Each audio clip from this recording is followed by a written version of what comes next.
Right. So you have been called an icon, perhaps a legend in anti-establishment design. But for those who don't know you, I'm talking to Ian Anderson of Designers Republic. I'm very happy to be doing this. It's a funny story. We connected, and we can talk a little bit about that later, but we connected because I actually made a fan video of your work.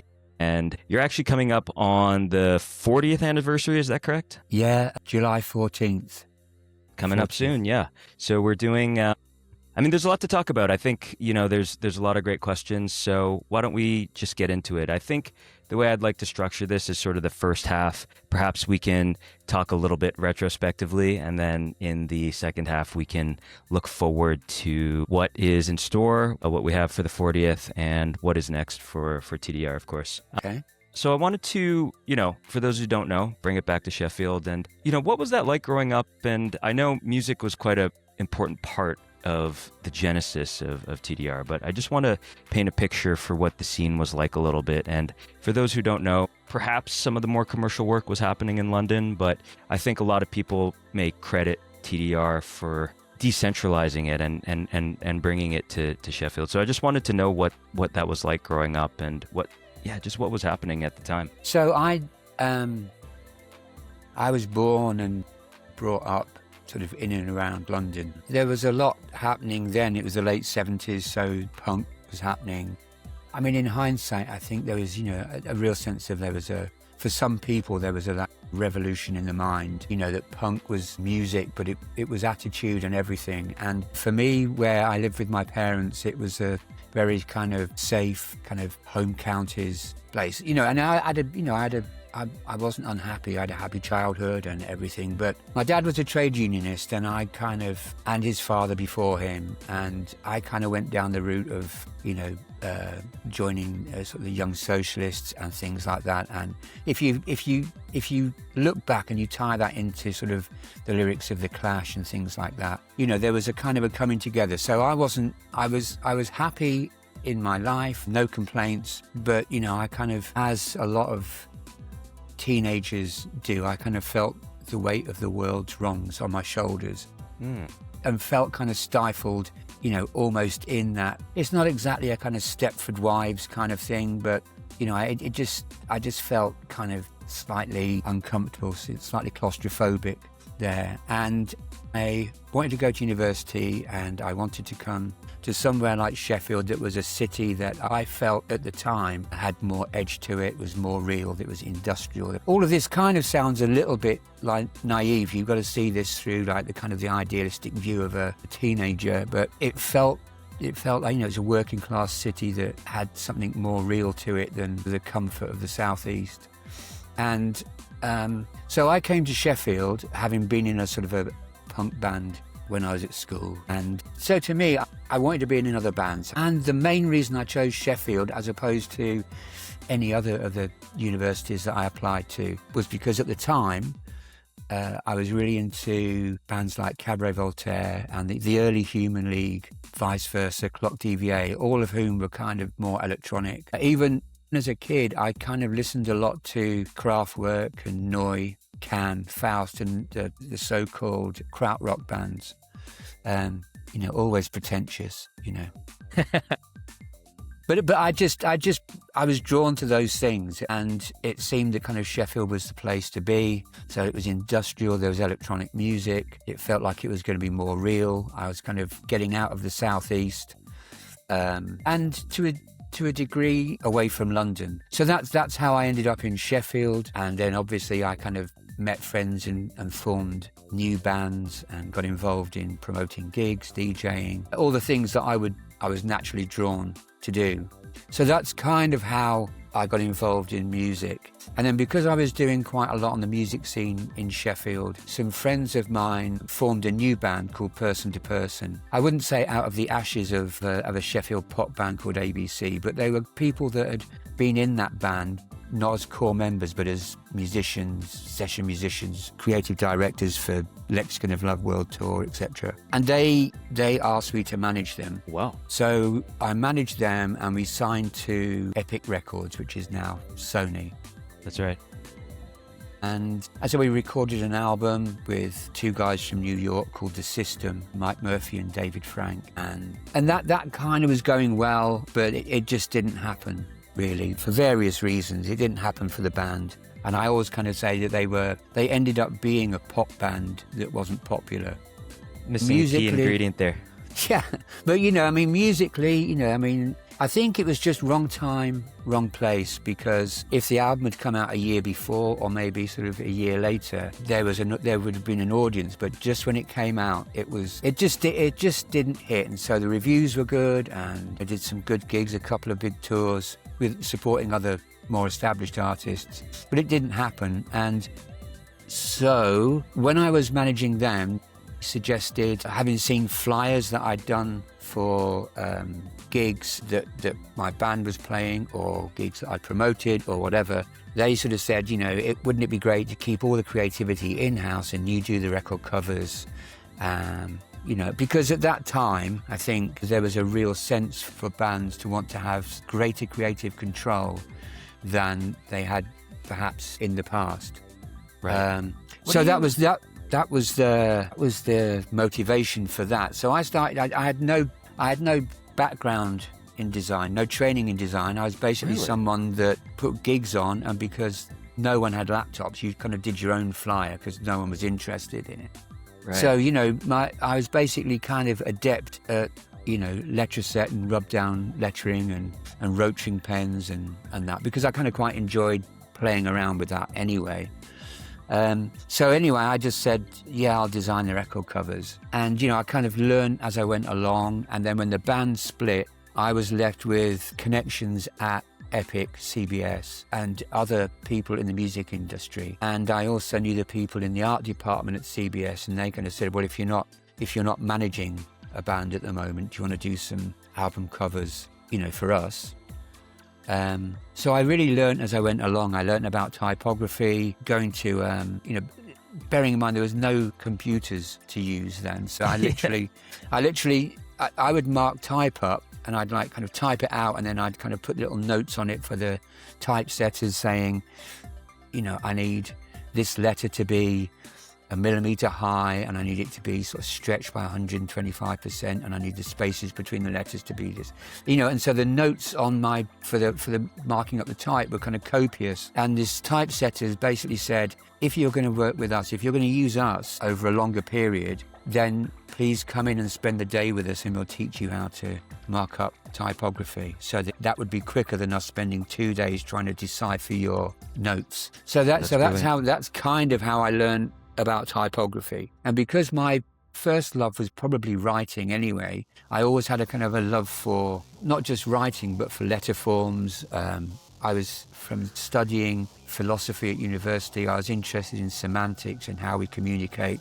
So typography was a particular interest. So I kind of got into that. And then bit by bit, various design students who came to work at Designers Republic with me and my original business partner Nick, they brought in expertise or experience from their courses where they would be maybe drawing their own hand-drawn fonts, but this was in kind of Claris Works. It was really kind of primitive, but I kind of like that. And I like the way that if you talk about typography as being the tone of voice and what you've written as being the content, then it, from really early on, it occurred to me that you could, by drawing your own fonts, or not even fonts, just the letters to make the word that you wanted to use, that you could impact on your tone of voice and what you said, as opposed to using someone else's voice from someone else's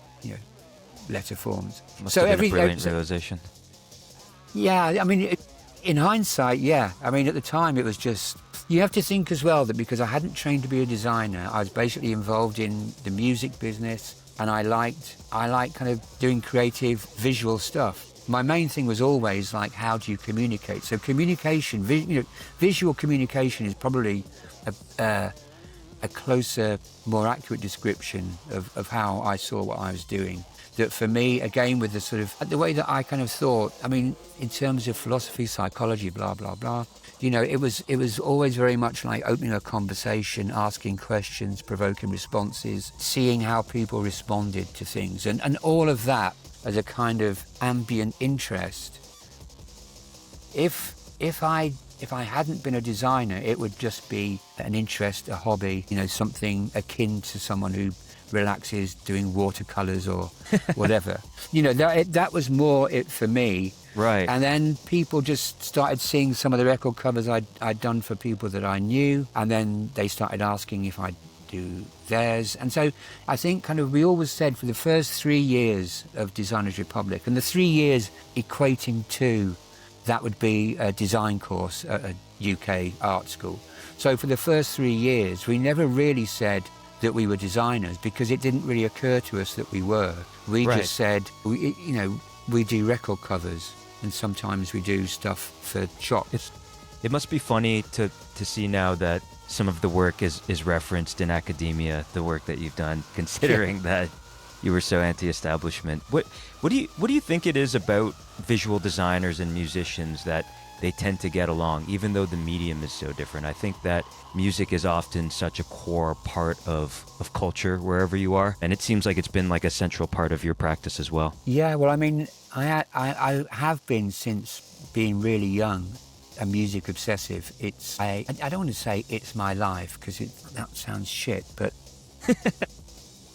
but it kind of is, you know. I spend most of my time, and like I find it really difficult just to listen or consume music. So I spend my downtime, and when I'm sitting working, whenever I need to kind of switch off and let ideas kind of ferment as opposed to trying to force them, I listen to music. I have music on all day, and I spend most of my time making playlists so that I spend most of my time making playlists on Spotify to make sure that I always have something to listen to, except I'm always then making a new playlist once I've made that one. So it's massively part of my life, and I get a lot of inspiration from music just because, I guess just because it's always a constant. But for me, I don't really find that much inspiration directly in other graphic design.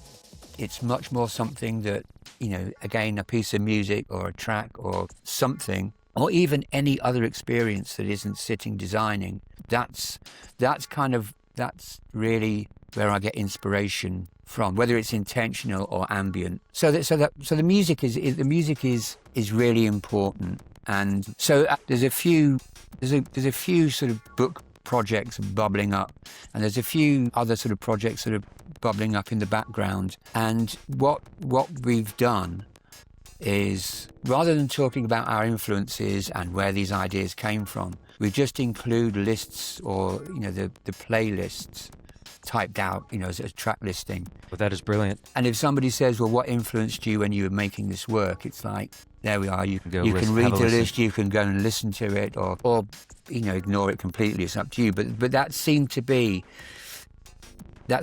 a way to talk about or describe the creative process without getting too kind of bogged down, you know. Makes a lot of sense. I want to dig into that a little bit, because I think younger designers these days, their references are largely online or other graphic design or things that they may see on Instagram or Pinterest, or things that are removed from context. And personally, I think there's a problem with that. But do you find it disappointing, or that designers these days aren't out necessarily living experiences, or do you find that it's just a sign of the times? Like, what is your take on that? Because you had mentioned how you hardly ever reference other graphic design, and I feel the same way in my practice, but I know a lot of young designers aren't doing that necessarily. I think the reality is that, you know, both you and I will say that we aren't directly referencing or influenced by other design, but of course, ambiently we are. Sure. So we are. So, you know, we're all consumers and we're all consuming design. It's just the difference is whether you choose to express influences, or whether you allow them to seep in and to create like a huge reservoir of things you can dip into. And I think the difference is, the difference for me is, if you copy something because you can't think of your own idea, or because you think someone else's idea is better than yours, then that's real shame. That's it, because I think that people who are creative, have a, it's a luxury, and it's sort of something that kind of, if you're able and have the option and the scope to express yourself creatively, then why would your creative expression be nothing more than copying someone else's work? That to me is the biggest shame. But I think that there's another angle at play here. When I started designing, so this is like 1986, there was no, it was BC, before computers. There was no internet, there was nothing. And if you wanted to find some inspiration, you needed to look in books, or for me, I got inspiration from like lurking around in supermarkets. And I used to, looking at the way, not individual packaging, but the way that kind of unintentionally different packaging was racked or shelved next to other products based on the product, not the design. So you kind of get this weird sort of mesh. And that's one of the reasons why I always look around at things. People talk, I'm going off in a little direction, but people talk about how the use of colour in Designers Republic's work. But that's kind of perceived as unusual, but for me it isn't, because I remember one time I was sitting on the train going to London, and there was a young couple sitting opposite me, and he had a striped sweater on, which was kind of quite bright and colourful, and she had a T-shirt on, which was also bright and colourful, but different. I really like the way that those two items of clothing that the two people had randomly chosen to wear on a day trip to London, sitting on a train. But those colours kind of were just really, I just thought it was really nice. So I used that, and then people go like, "How? That's a really unusual colour combination." But of course it is, if you hadn't been sitting opposite the two people on the train. Right. So in that sense, and I think I had the benefit of not having design training, because I have to look around and represent what I see. It's different now. After 40 years, I can't claim to still sort of do these things naively. I have systems and you methods. don't get to play the rookie card anymore. That's it. But but that's how I started to kind of corral my influences and inspirations. So that it is different. It's not necessarily better or worse, but it works for me. And I think that kind of, if you go back to the fact that that's where I found inspiration, it was never kind of provided. And nowadays it's different, because digital media, content, data is everywhere. And in a lot of ways it's false to assume that kind of a young designer can clear their mind of their life, basically, to work in a different way. When I run workshops at design schools and things, I try to encourage, or I used to try to encourage, designers to think differently. But it's very difficult to and sort of take apart the sort of the fabric of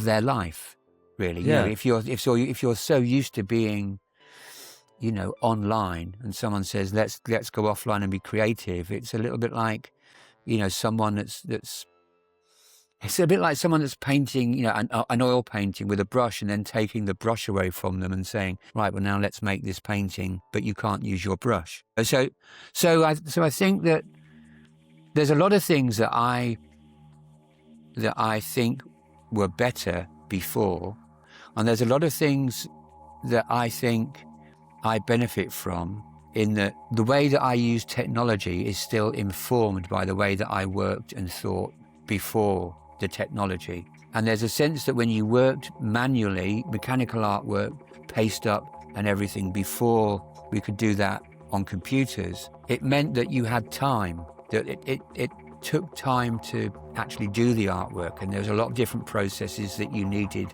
to do that weren't just booting up your laptop, the software, and going and getting going. So the time that created meant that my creative process was thinking and doing, and then thinking more while I was doing. Right. And I think that's something that's very difficult to inspire or direct younger designers to do, because there's less patience. And if they're going to take time, on a piece of design, it's going to be all process.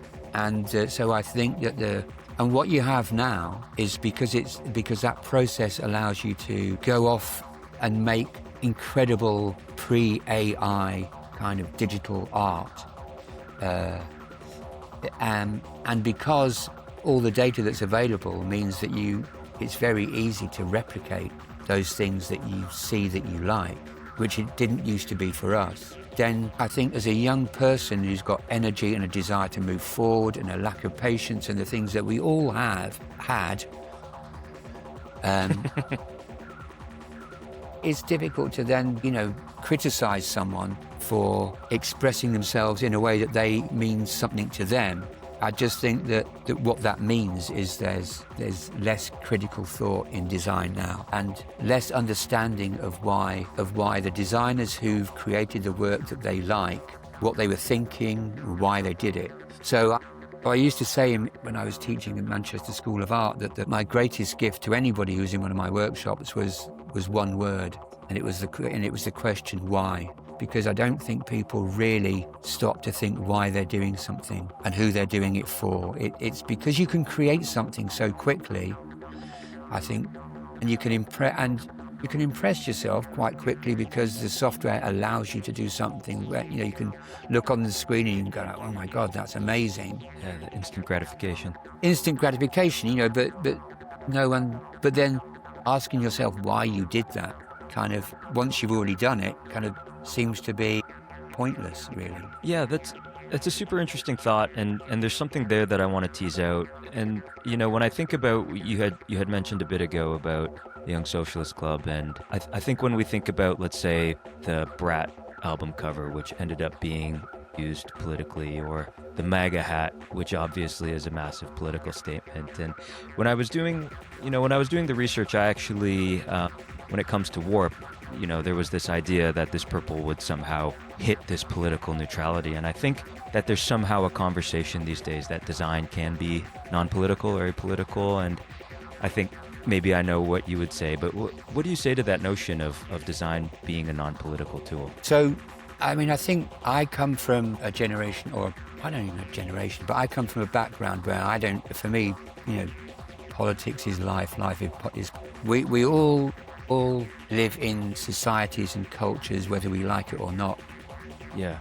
And very few people are brave enough to go and live on their own as a hermit and not interact with other people. And so politics is, for me, is kind of just a different way of talking about interaction. And of course, there are so many different ways because you can talk about how certain people control the desire to control others, or whether it's thinking or their life, so that it's not a simple thing. But in some ways, it is a simple thing because it's all politics, And so when people say, "I'm not interested in politics," I kind of think, think again. Because you're too privileged, maybe. Well, I think it's a bit like for me, it's a little bit like somebody saying, I'm not really interested in breathing. It's like, okay, well, try not breathing and see how that works for you. Absolutely. So in that sense, I think that politics is everywhere. I think that not in every single act or action of creation, but I think that kind of designers do have a responsibility. I think that anybody that interacts with society, culture, those people around them in any way whatsoever has a responsibility to the fact that they're putting something of theirs out into the world. And I don't think that it necessarily means that you need to have the weight of the world on your shoulders every time you kind of choose a particular font or something. But I think it comes, sometimes it just manifests itself in a way of you choosing who you work with. I agree.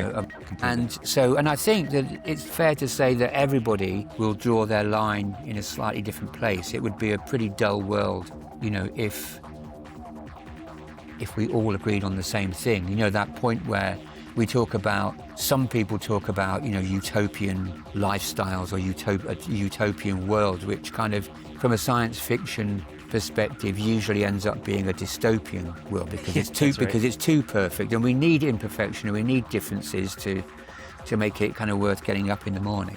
But I think the reality is that, everybody needs to draw a line somewhere. And even if you shift that line based on, new experiences, new knowledge, then that's fine. It's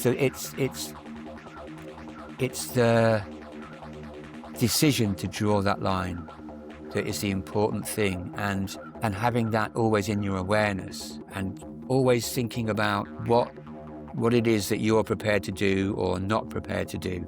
So for argument's sake, I look back to like a younger Designers Republic, and there was and I'm using this word non-politically and descriptively, but there was a kind of a libertarian attitude in that kind of we were younger men, and we all felt that we were new men and politically sound, in terms of gender and equality and everything like that. But given that, and given that we thought, or that we knew that we were kind of on the right track, or that if you then mix into that the fact that we kind of, and I've always kind of objected to other people imposing their morals on others, encourage people or whatever, but that kind of imposition of morals and this is how you should act. And that's really kind of a big thing at the moment, I think, with the more woke generation, in that everyone's really careful what they say. For good reason, but there's also for good reason, because you should be, and you should be careful what you think for all the right reasons. But sometimes, because everyone's self-published and everyone's very judgmental and wary of what other people think, sometimes it kind of gets a little bit dull, and sometimes you just need someone to say the wrong thing for the right reason. So we did a lot of stuff that was, if you also think back in the time, especially in the UK, things were everything was kind of about sex. People would going to clubs, kind of early house clubs, like Venus and Garage in Nottingham and things like that.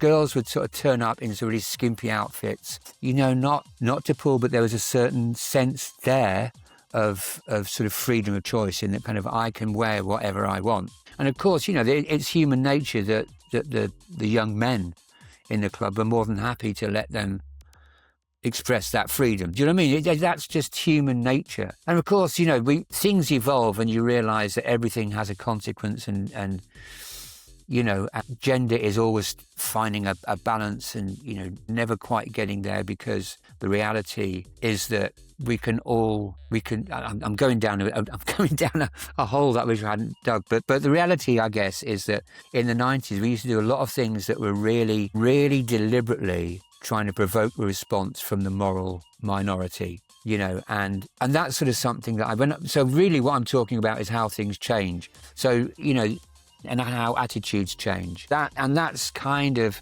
things that you talk about, drawing the line, that kind of, and where you draw the line differently in different things. Some of the design work that we did then, which was intended to deliberately provoke a response from people that we thought should think more about their views on morality, and maybe sort of come down from the moral high ground a little bit and see what life is really like.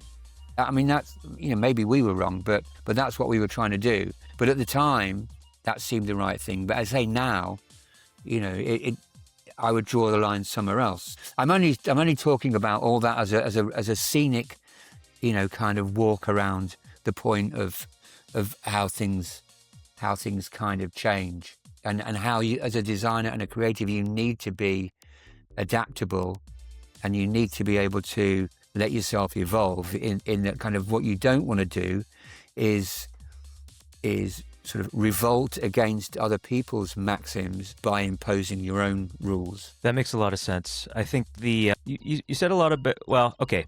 Let's transition out a bit. I think you had spoken about drawing lines and the evolution. I think that kind of takes us into an interesting spot.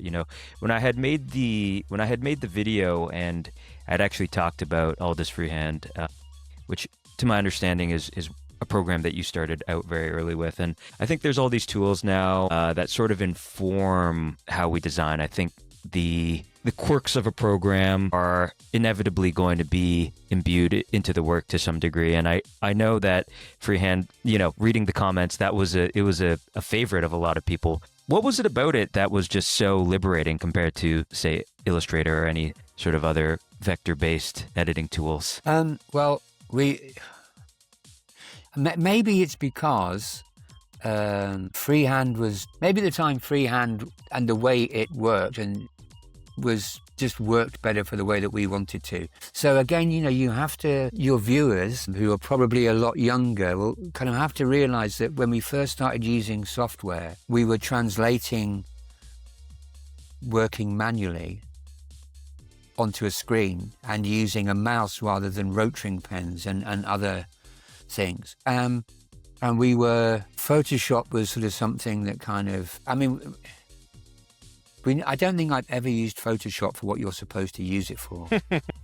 Occasionally retouching images but I still use, so basically kind of, if you go back, what we had was a photocopier, and if you wanted to be creative, you could shift the paper around on the scanner. Right, as it was scanning. So the camera does lie, and that, not just moving things around on a scanner, but that kind of interaction with available technology, I think that felt comfortable for me. It's not just that that's what I did and now I always do it. It just felt that I was putting something of me into the process, so anybody else could put something on that scanner and it would photocopy it, and you could photocopy it infinite number of times and it would always be the same, and it wouldn't matter who had put that image or piece of paper on the flatbed, because it would always come out the same.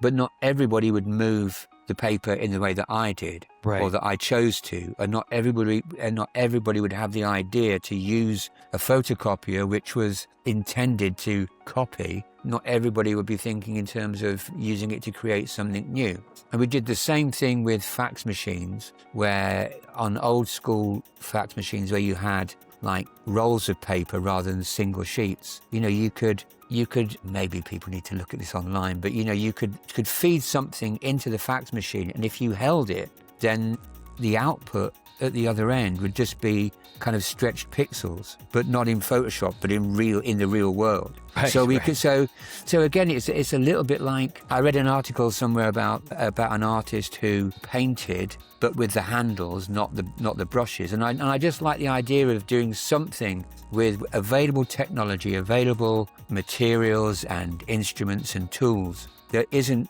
what you're supposed to do with them. Not just to be contrary, but to find different ways of doing things. And by finding different ways of doing it, you explore different ways of thinking about it and different means of creativity, because you're immediately thinking, like, now what could I do with this, or how can I do it differently? And sometimes that's because you want a different finish. Yeah.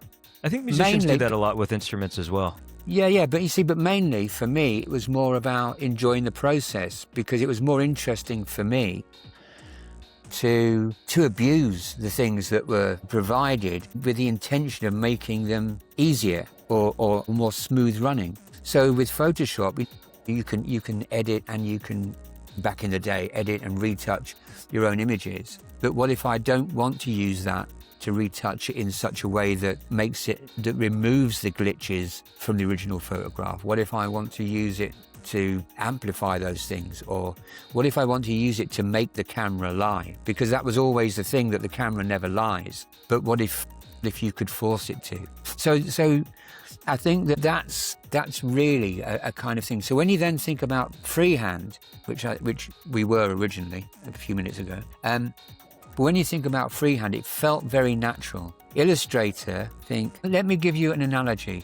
In the early days of video cassettes or whatever, and different systems, Betamax was far superior to VHS in quality. But the manufacturers of VHS had a better business model, and therefore they took over the market, even though their product was inferior to the other. I'm not saying it was bad, but we're just talking about best and better. The same thing kind of happened in the early days of Apple, where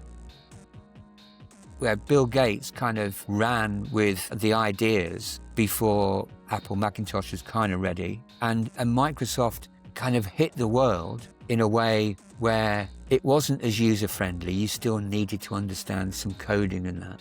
But it got there first, and Bill Gates' skill was building the business and the industry. So originally that became industry standard, even though it wasn't as good. So I think the same thing with Freehand and Illustrator. The Illustrator was really developed to illustrate. So for those people that were kind of wanting to create drawings, with curves and everything like that, then that was, and using a Graphics tablet back in the day, with a pen, right. That's what Illustrator was really good for. But it wasn't good at handling type, and it wasn't good at for the kind of the bolder, more vector graphic type things. If you wanted to draw a flower and put shading in the petals and things, Illustrator every time.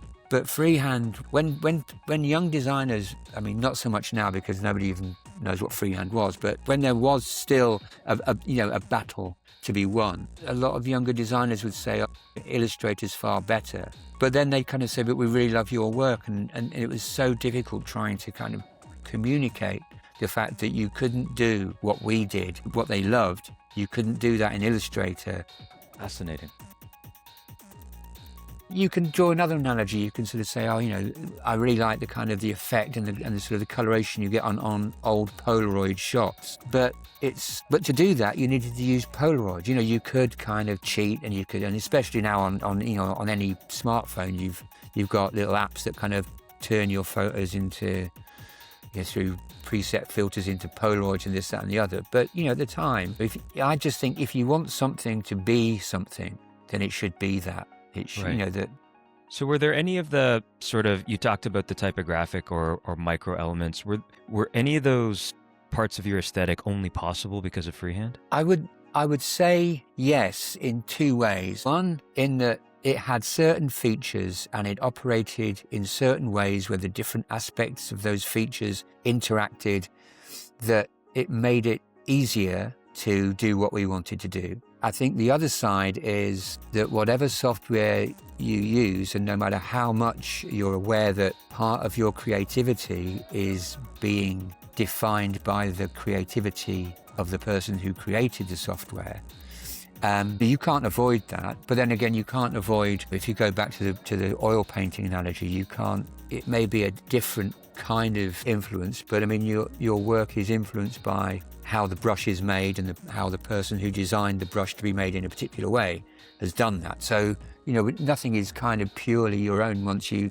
step outside your head. But I think it's true to say, the reality is, I struggle still with Illustrator, even though it is, because of the evolution of technology, etc. It is now far superior to whatever freehand could be, but at the time it wasn't. And I think the reality is I still work in freehand. I have several older laptops that will run old operating systems from around sort of 2009, 2010. I keep them well away from any kind of internet where my software is automatically updated, so I can still run Freehand 10, Freehand MX. Brilliant. And I still work in that, because I think in freehand in the same way that everybody who's a creative we say that the ideas come first, and they do, but if you're a creative, while you're having those ideas, you're also thinking about how you might manifest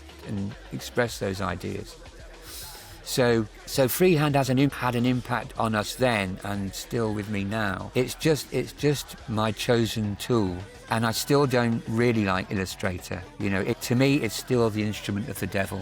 Everything about it seems to be counterintuitive to me. Apart from those features, which seem to be the ones where Adobe imported from freehand when it bought and mothballed it, back then. So, but of course, if you've been brought up using Illustrator, then it's, like I say, the battle's kind of lost now, because anybody wanting, please, everybody, protest outside Adobe's, headquarters, boycott their product until they agree to reinstate freehand exactly as it was, as I remember. But as I say, there was a time when a lot of designers felt the same as I did, because some people preferred Illustrator, but those people, it was really bad, because we basically, had our creative processes kind of stripped away. But anyway, we are where we are, and those sort of people who use Illustrator and who use it not as a choice as opposed to freehand, but because that's the standard software now. And of course, it links into all the other Adobe products. And from Adobe's point of view, of course, it makes sense. They're creating a set of softwares that all interact and make the creative process, sort of between different platforms much easier. But that doesn't kind of help me.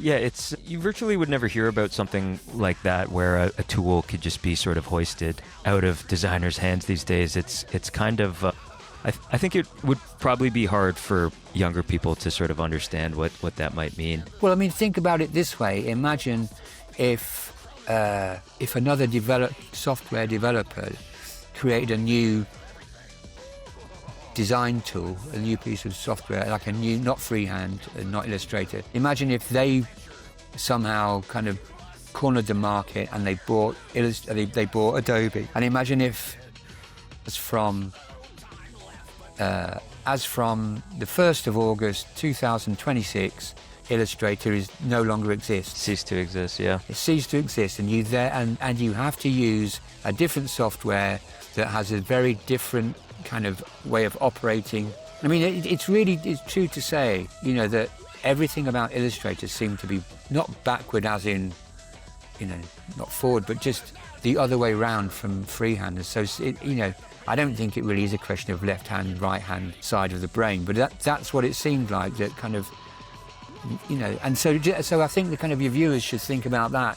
Imagine if, like, every piece of software that you use naturally on a day-to-day basis without even thinking about it. Imagine if you had to kind of start using different software and think about every single action and working out every single thing that you need to do. And that's happened to us twice. We've gone from mechanical artwork through to freehand, and now... You almost have to reinvent yourself every time. Yeah.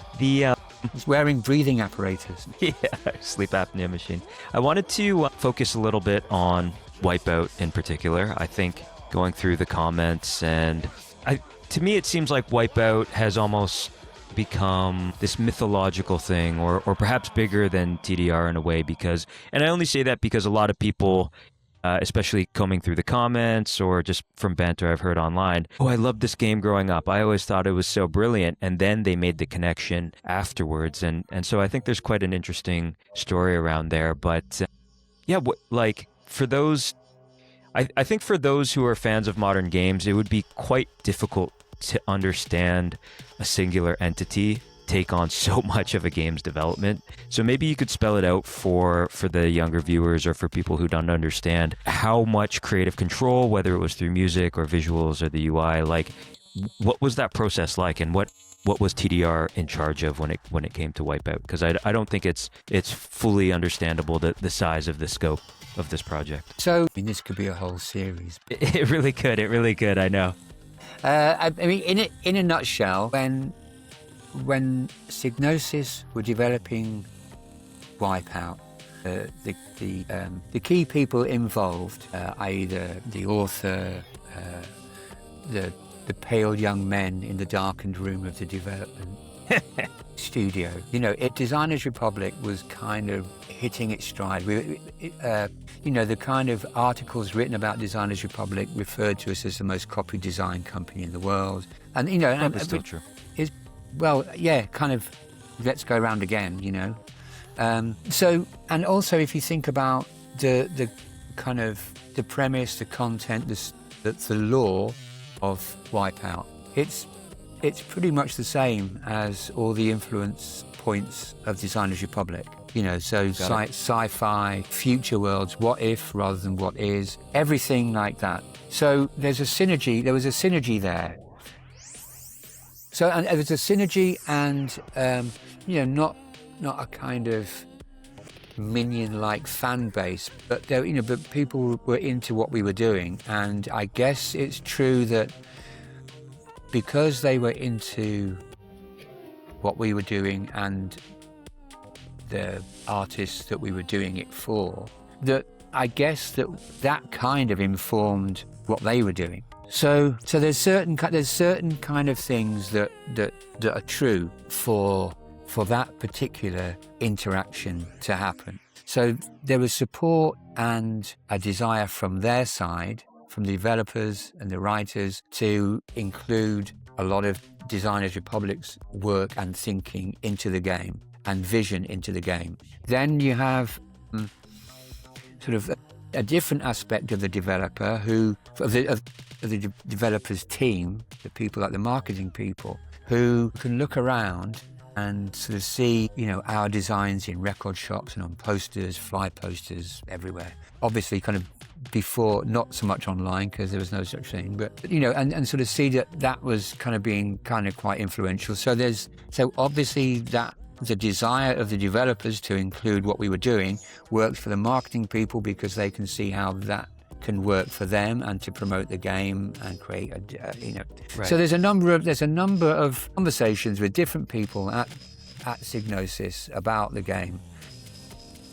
There was a conversation where I said that, it seems odd that we might not even want to do the game at the time, but we were always kind of quite busy. And I said that there was, and also gaming wasn't, there was things like Lemmings and flight simulators, but it wasn't the culture that it is now. So I said that, it would be a fair amount of work to do what they're asking us to do, and I wouldn't really be interested in doing it unless we could do something different. We could do what we wanted and do something which kind of changed game design from being the kind of heavy metal kind of Amazonian women kind of Warcraft and all that kind of thing that was really the landscape for a lot of games at the time. Yeah, dark fantasy. Yeah, exactly. And so they agreed, and I said, well, you've got to send me a formal brief, just because it goes on record and sort of shows that you agreed that we would do it and that you agreed that we would do what we wanted and everything. So we got a fax through, and I've got it somewhere. And I just can't find it. I tried to find it for the AZ TDR book, but maybe I haven't got it. Anyway, they sent basically the brief in one sentence, and the brief that Psygnosis sent to us was one sentence: change the way video games look forever. Wow. And that was it. I think you guys were successful. I think we were, but I think that kind of that fact may have been slightly tongue-in-cheek because that's what we asked for. But I think there was a desire at Psygnosis because this was the first game. It's the dawn of the PlayStation. There's a whole new, it's a bit like there's a whole new world about to open up, and it's exciting for everybody involved. So then the job comes into Designers Republic, where some of us were into gaming, others kind of dabbled. I had no real interest in gaming. I was more than happy to just sit playing Space Invaders or Galaxian. Something repetitive, and probably something which, before people started talking about mental health so much, but, I probably always went for those games that were kind of dopamine hits where you could play and just sort of you either won or lost, or you beat your record score, and then you put it down and that's it, and you go off. So I used to use games as something for like, as a pause in the creative process, in the same way that I might use music, or someone might go make a coffee or go for a walk. You know, I used to kind of just play it because it was simple and repetitive. It kind of engaged your mind, but didn't require too much. So when it came to, my interest in Wipeout was how you could create another world, so it's almost like Wipeout is, in my head, was Second Life before Second Life. You know, it's what I wanted. And, you know, and it's not by any means all my designs, but the original vision that I took from Psygnosis and then fed into the studio was that I wanted a racing game that existed in a what if real world, which is as the game was developed and designed. That wasn't us. But the teams and the pilots that you could choose to be would have their own kind of fanatical support. And I wanted it to be presented in such a way that you felt like you were racing, not in a weird kind of futuristic kind of Mario Rainbow kind of world, but sort of something that could be, you know, around the streets of your city if you lived in the future. Right. So that everything that you would see would be a future version of what you might see if you were watching Formula One on TV or something. And I wanted it to be that, in my head, that people would be so partisan in their support for the different teams within the game that you might have, you know, heated debates in bars or pubs about, you know, like you do about football, you know, that people would find it that visceral, that real, that you could argue about it. That was what. So that's what I wanted. I mean, you know, there was lots of other things that people wanted from it, but I wanted something that became so real. And then people would say, but it can't be like football because football is a physical thing. But to me, the reality is that most people watch football on a TV screen. So it might be real people running around after a ball, but that's not how most people consume it. And so what's really the difference between that and watching anti-gravity racing craft hurtle around virtual, in terms of the way that the emotion and the adrenaline that the viewer gets is equatable to me. Yeah, the body doesn't know whether it's watching a football match or racing. That's right. Yeah. So I think that if you think about that Wipeout is what it is, partly because I had a team of brilliant designers who were also obsessive about detail, obsessive about creating brands and corporate identities, and loving the fact that we could do all that, but without the kind of the hurdle of having a client that we had to please. So we were kind of all the different teams. We could create Oricom and Quirex and all those companies. You know, we could develop identities for them, but without having a client to say, well, could we just see a second draft, or could we see this? Yeah. So if you could look into the past of Designers Republic as a young or an older designer or whatever, the reality is what you'd see is a studio of people doing what we wanted to do, enjoying it, kind of getting through the day, waiting until we could all go out and sort of hunt in packs, going out drinking in the evening, or playing music and kind of dancing around, or, you know, and Designers Republic was very much like a social club where we did design. We weren't massively, totally, and still am really serious about what we do, but not necessarily the way that we did it. If clients wanted to come into our space, they came into our workspace. We didn't like have a nice meeting room where we didn't go and play golf with clients or any of that shit. You know, it's like, I suppose it was a little bit like what I imagined Warhol's factory must have been like. That you came in and you could sit and watch us work, but don't comment, you know, don't interrupt. Just enjoy the experience of being, you know, in that creative atmosphere. But anyway, so Wipeout is really, really kind of born of that. And I don't think that I'm not saying it could never happen again, but it was of a time and of a place We had a blank canvas because the PlayStation was new. We had a blank canvas because there was no precedent to what we did. We had a blank canvas because we were designing a world based on and using the elements we kind of created for techno music. Well, Right. Techno with a small t. I mean, I'm not talking about the genre specifically. Not the but, Spotify genre. Yeah, which isn't techno, but anyway. But so that was the beauty of it. We were just doing what we wanted to do, having a good time. The only thing that now when I look back, what I would have done, I don't know if I would do it differently or I would creatively direct the team to do it differently, would be Wipeout was, well, at the time, Wipeout, partly because it was new and partly because we wanted to create a world, a cohesive world. And it needed to be a cohesive world because there was only so much that we could create and design. So that if you think about the real world, there's old logos, new logos, different kinds of signs, different ways of seeing images, creativity.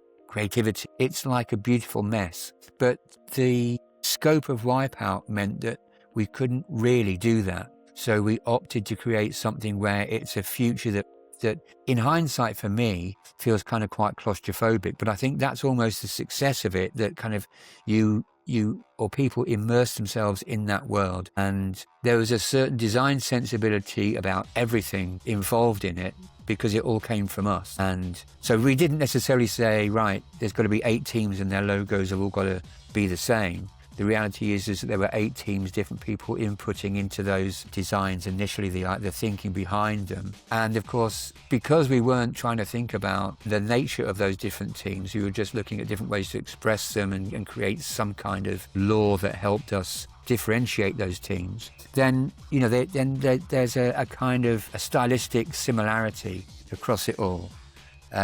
We did, a few years ago, just, I guess, 2017, 18, we were working on another game that was similar to Wipeout. In fact, it was developed by some of the people who worked on latter versions of Wipeout, that we didn't work on, but they were based in the north of England, and with the new technology and the Oculus Rift and all those sort of other kind of advancements, they had the idea of creating a new anti-gravity racing game that wasn't Wipeout, but of course it's a little bit like if you have 2 Formula One type racing games, there's going to be a similarity because they've got racing cars and tracks in them. Sure. So this new game was called Formula Fusion, and we got involved.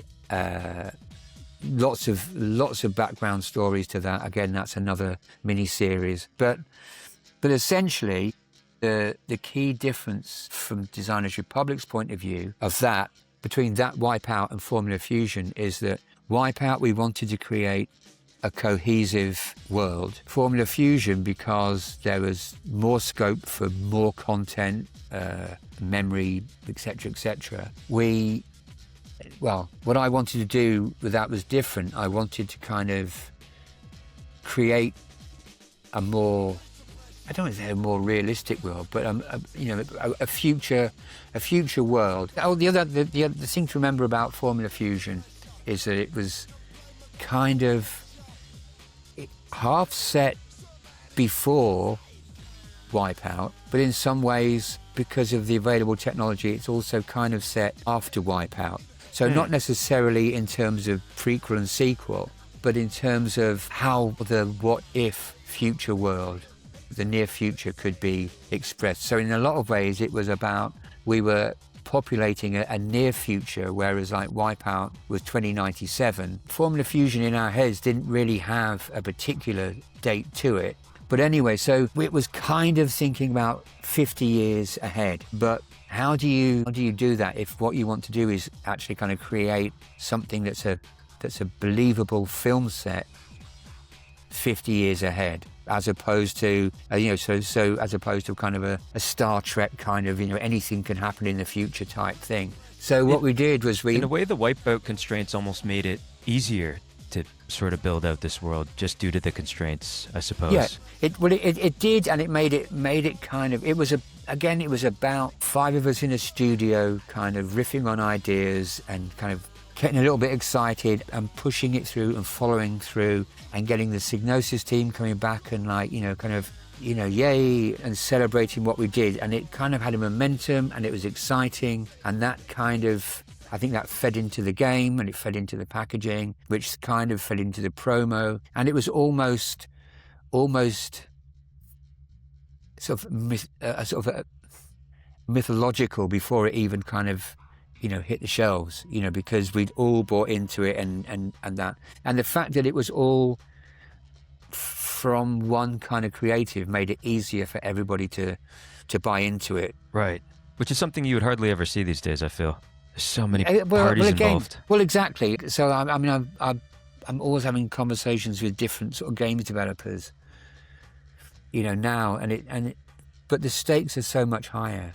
So much higher. So that kind of, and you can understand that, or one can understand that whereas Signosis was really, Wipeout was really driven by a few people at Signosis with a vision, and, a weekly, bi-weekly kind of catch up and a few beers and this, that and the other. They didn't have a huge board they had to appease. No, there was just sort of one guy at the top who, again, at the time, sort of the games developers were really like indie record labels, where someone liked the idea of having an indie record label, so had one, and there weren't great numbers of board members, and they weren't like looking at business models, and they weren't looking at market research and kind of, are the audience happy with that, and etc. etc. You just kind of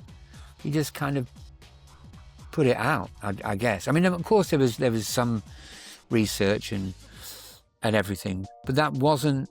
But it was research on a creative level, and from the marketing department, it was research on a practical level about who to aim at, what, etc. But nowadays, there's so much money invested in an individual game that, of course, people are less willing to, give like a design company with no experience in the field, free reign to do whatever they wanted. Yeah. It's funny too, because you had mentioned the marketing department had seen TDR stuff all around, and I think that's like a brilliant on the ground sort of observation without having to necessarily quantify it.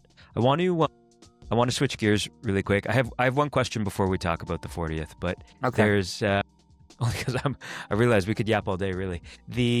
I think for me, a constant source of inspiration and the things that I view the lens through is obviously the influence of Japan. And I don't think it would be a stretch to say that perhaps that's the same for TDR, especially, when I was flipping through your copy of Idea Mag before this, or a lot of the motifs that you use. And I think nowadays people would come under criticism for using kanji or hiragana or katakana in like a very sort of surface level way, but it seems to me that TDR's appreciation for what was happening in Japan, or, it's much deeper than that. So can you maybe talk a little bit about that influence, or why it was such a constant source of inspiration? And it's funny because I think TDR's appreciation, there ended up being a bit of reverse osmosis in a way, but there definitely was. Yeah. Maybe you can talk about that. Well, I think the key thing is that kind of for us, that there was never any sense of cultural appropriation, which is possibly a criticism that could be leveled to designers nowadays. I'm not sure that is the case. I think that sometimes people are a little too sensitive to things like that, in that kind of, on one hand, people talk about, the world shrinking and becoming a global village, and on the other hand, it's like, well, yeah, but you can't touch that because that's their typography, and that's right. Do you know what I mean? But I understand where the kind of the concerns are coming from. But ours was never about cultural appropriation. Ours was about cultural celebration. Right. But not. Again, you have to go back in time to the mid-80s when we were doing it, and there's different factors which come in, and they're all equal really in the mix of why we did what we did. So first of all, you need to think how, as young men, kind of enthralled by the world of technology.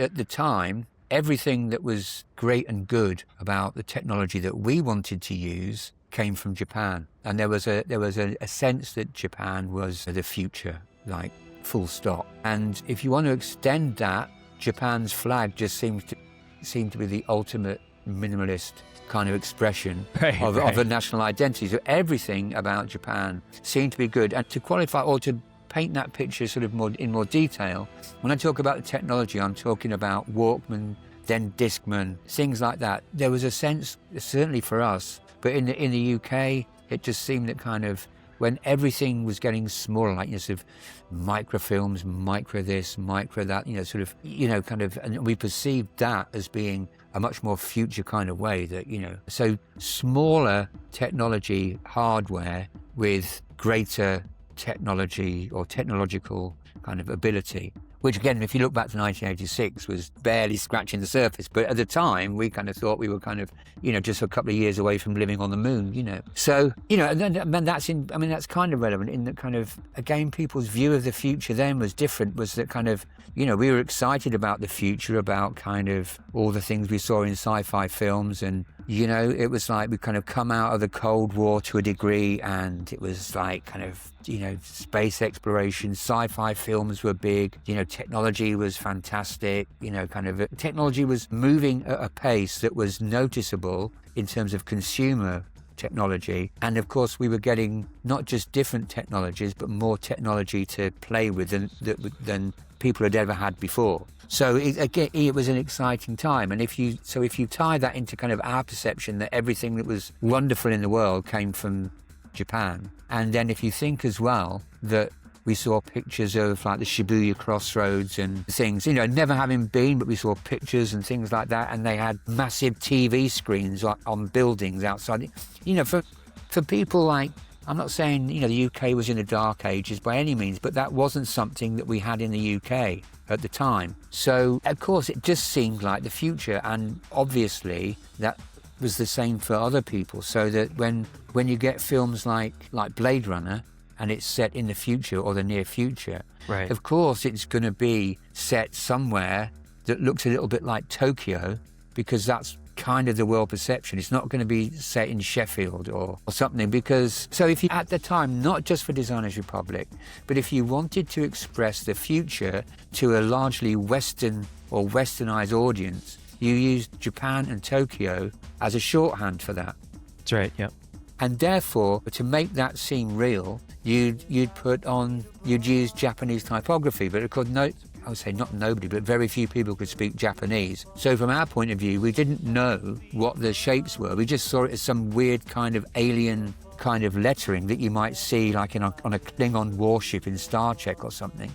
It's just shapes, and it's typography, so it's like written communication, but you don't know what it says. And at the same time, the liberating thing is you don't care, or you don't have to. It's not you don't care, you don't have to know, because if it looks good, the audience that you're putting it in front of doesn't know what it says either. They just, all they go is like, that looks futuristic, that looks modern, that looks, and not just that, but it looks exotic because it's parallel worlds. So another reason that modern Japanese culture was attractive to us was it was a different way of expressing our reality, our experience, through a different colour spectrum, through a different set of words and shapes that everybody knew. So we played around with things like, say, a McDonald's, look for McDonald's, but so everybody knows what McDonald's is, the golden arches, at the time, red, yellow,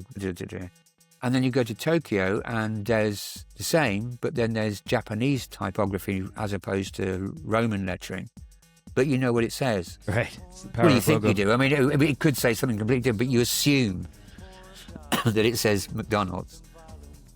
And so again, I'm just going back to the fact that kind of everything that I'm interested in is really not what is, but what if, whether it's politically, culturally, creatively. And so using Japanese typography to express things which are fairly day-to-day to an English reader or to someone that is used to reading a Roman alphabet, then if you use Japanese typography, even if it's not the right word, it immediately gives it an otherness. So again, that wasn't really about it being Japanese. That was just the fact that kind of you could state something or express something fairly mundane, but by putting it into a different language, you create a different visual semantic. And all of a sudden, you're kind of asking a different question of the audience. You're asking the question, or you're asking the audience to interpret what you're doing rather than to consume it, which is really important. But it's really important to me because it's like that idea of, there's all these Designers Republic maxims, but one of them is that I would rather understand one thing than know everything. And another is that kind of information should be achieved and not given. And the fact that, especially like in advertising, is that if I'm doing an advert for a detergent manufacturer, and you just have a big billboard and it says detergent X washes whiter, that's a statement, and you either take it on board or not. But it doesn't take long for your brain to process that and make a decision whether it gives a toss or not. If you ask the question, why does detergent X wash whiter? Questions don't exist independently. They exist as a way of describing a particular piece of information that makes your brain think in a different way. So therefore, if you ask the question, you're immediately renting a little extra time in someone's head to answer that question. Whether they want to answer it or not, their brain will start thinking. If you ask, why does it wash whiter? Your brain will start answering that before you make the decision, I don't give a toss, I don't care why. Your brain's already doing it.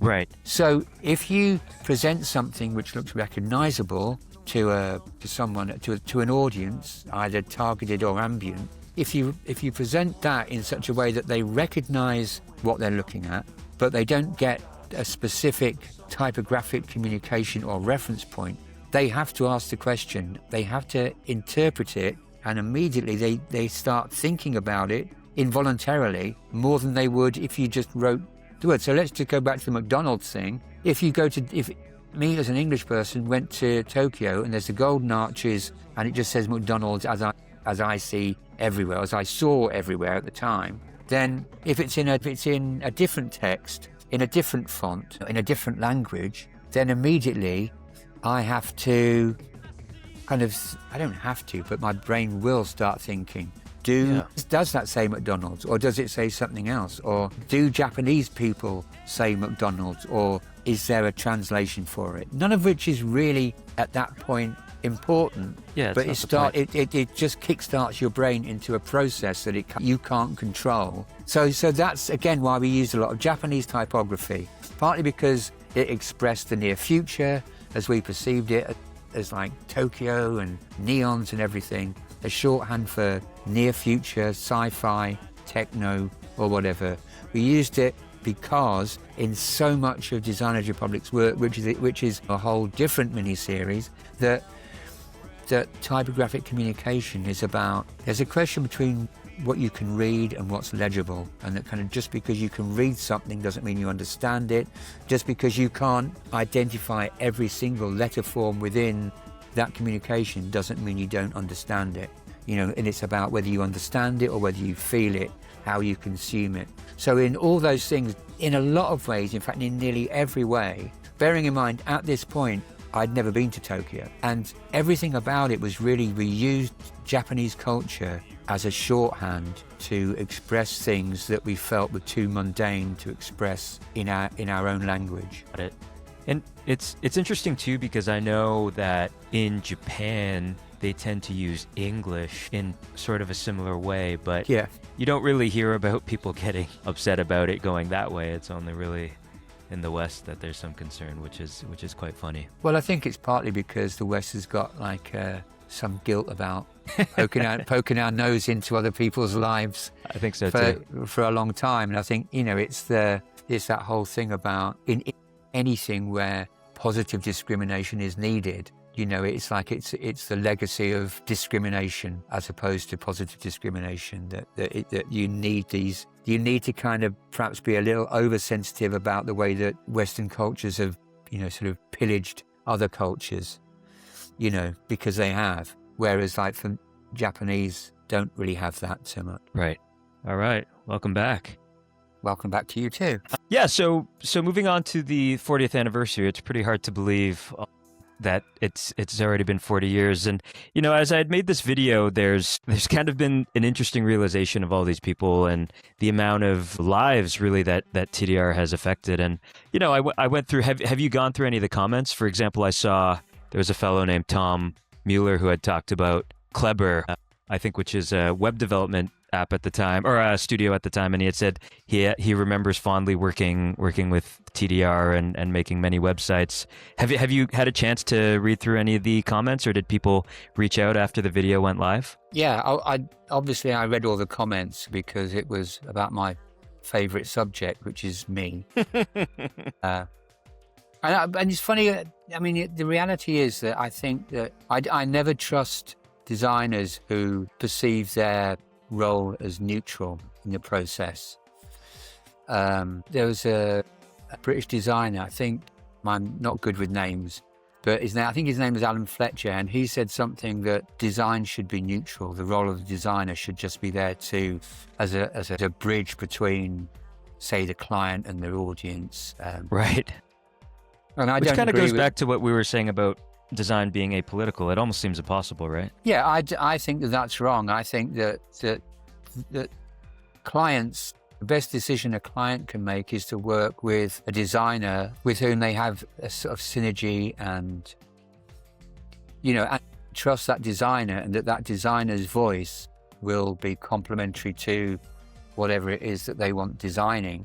And in that sense, they can celebrate their own product, through that voice. And so, I've never really held back from putting either mine or my studio's voice into everything that we do, which has led to situations where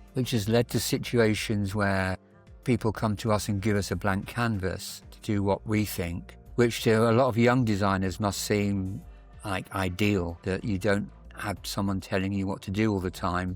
But the opposite side to that is, if you encourage your client to trust you and whatever you do, you have to then take on the additional responsibility that you are speaking for them. So in that sense, if you're a design student and you're just designing something kind of for your own enlightenment and pleasure and education, then there's no responsibility. But if you're designing something for a client who has a reason for you to do it, and that's usually to sell more of their products or to raise their profile or what have you, if you take their input, I mean, obviously there's initial input, but if you take on board the fact that you are going to be the person or the people who are going to communicate that product, then you have to take on the responsibility of making sure that what you say is right, that you're then responsible for the audience's response, rather than, and a lot of designers, work in standard agencies, of course they do a similar thing, but it's all based on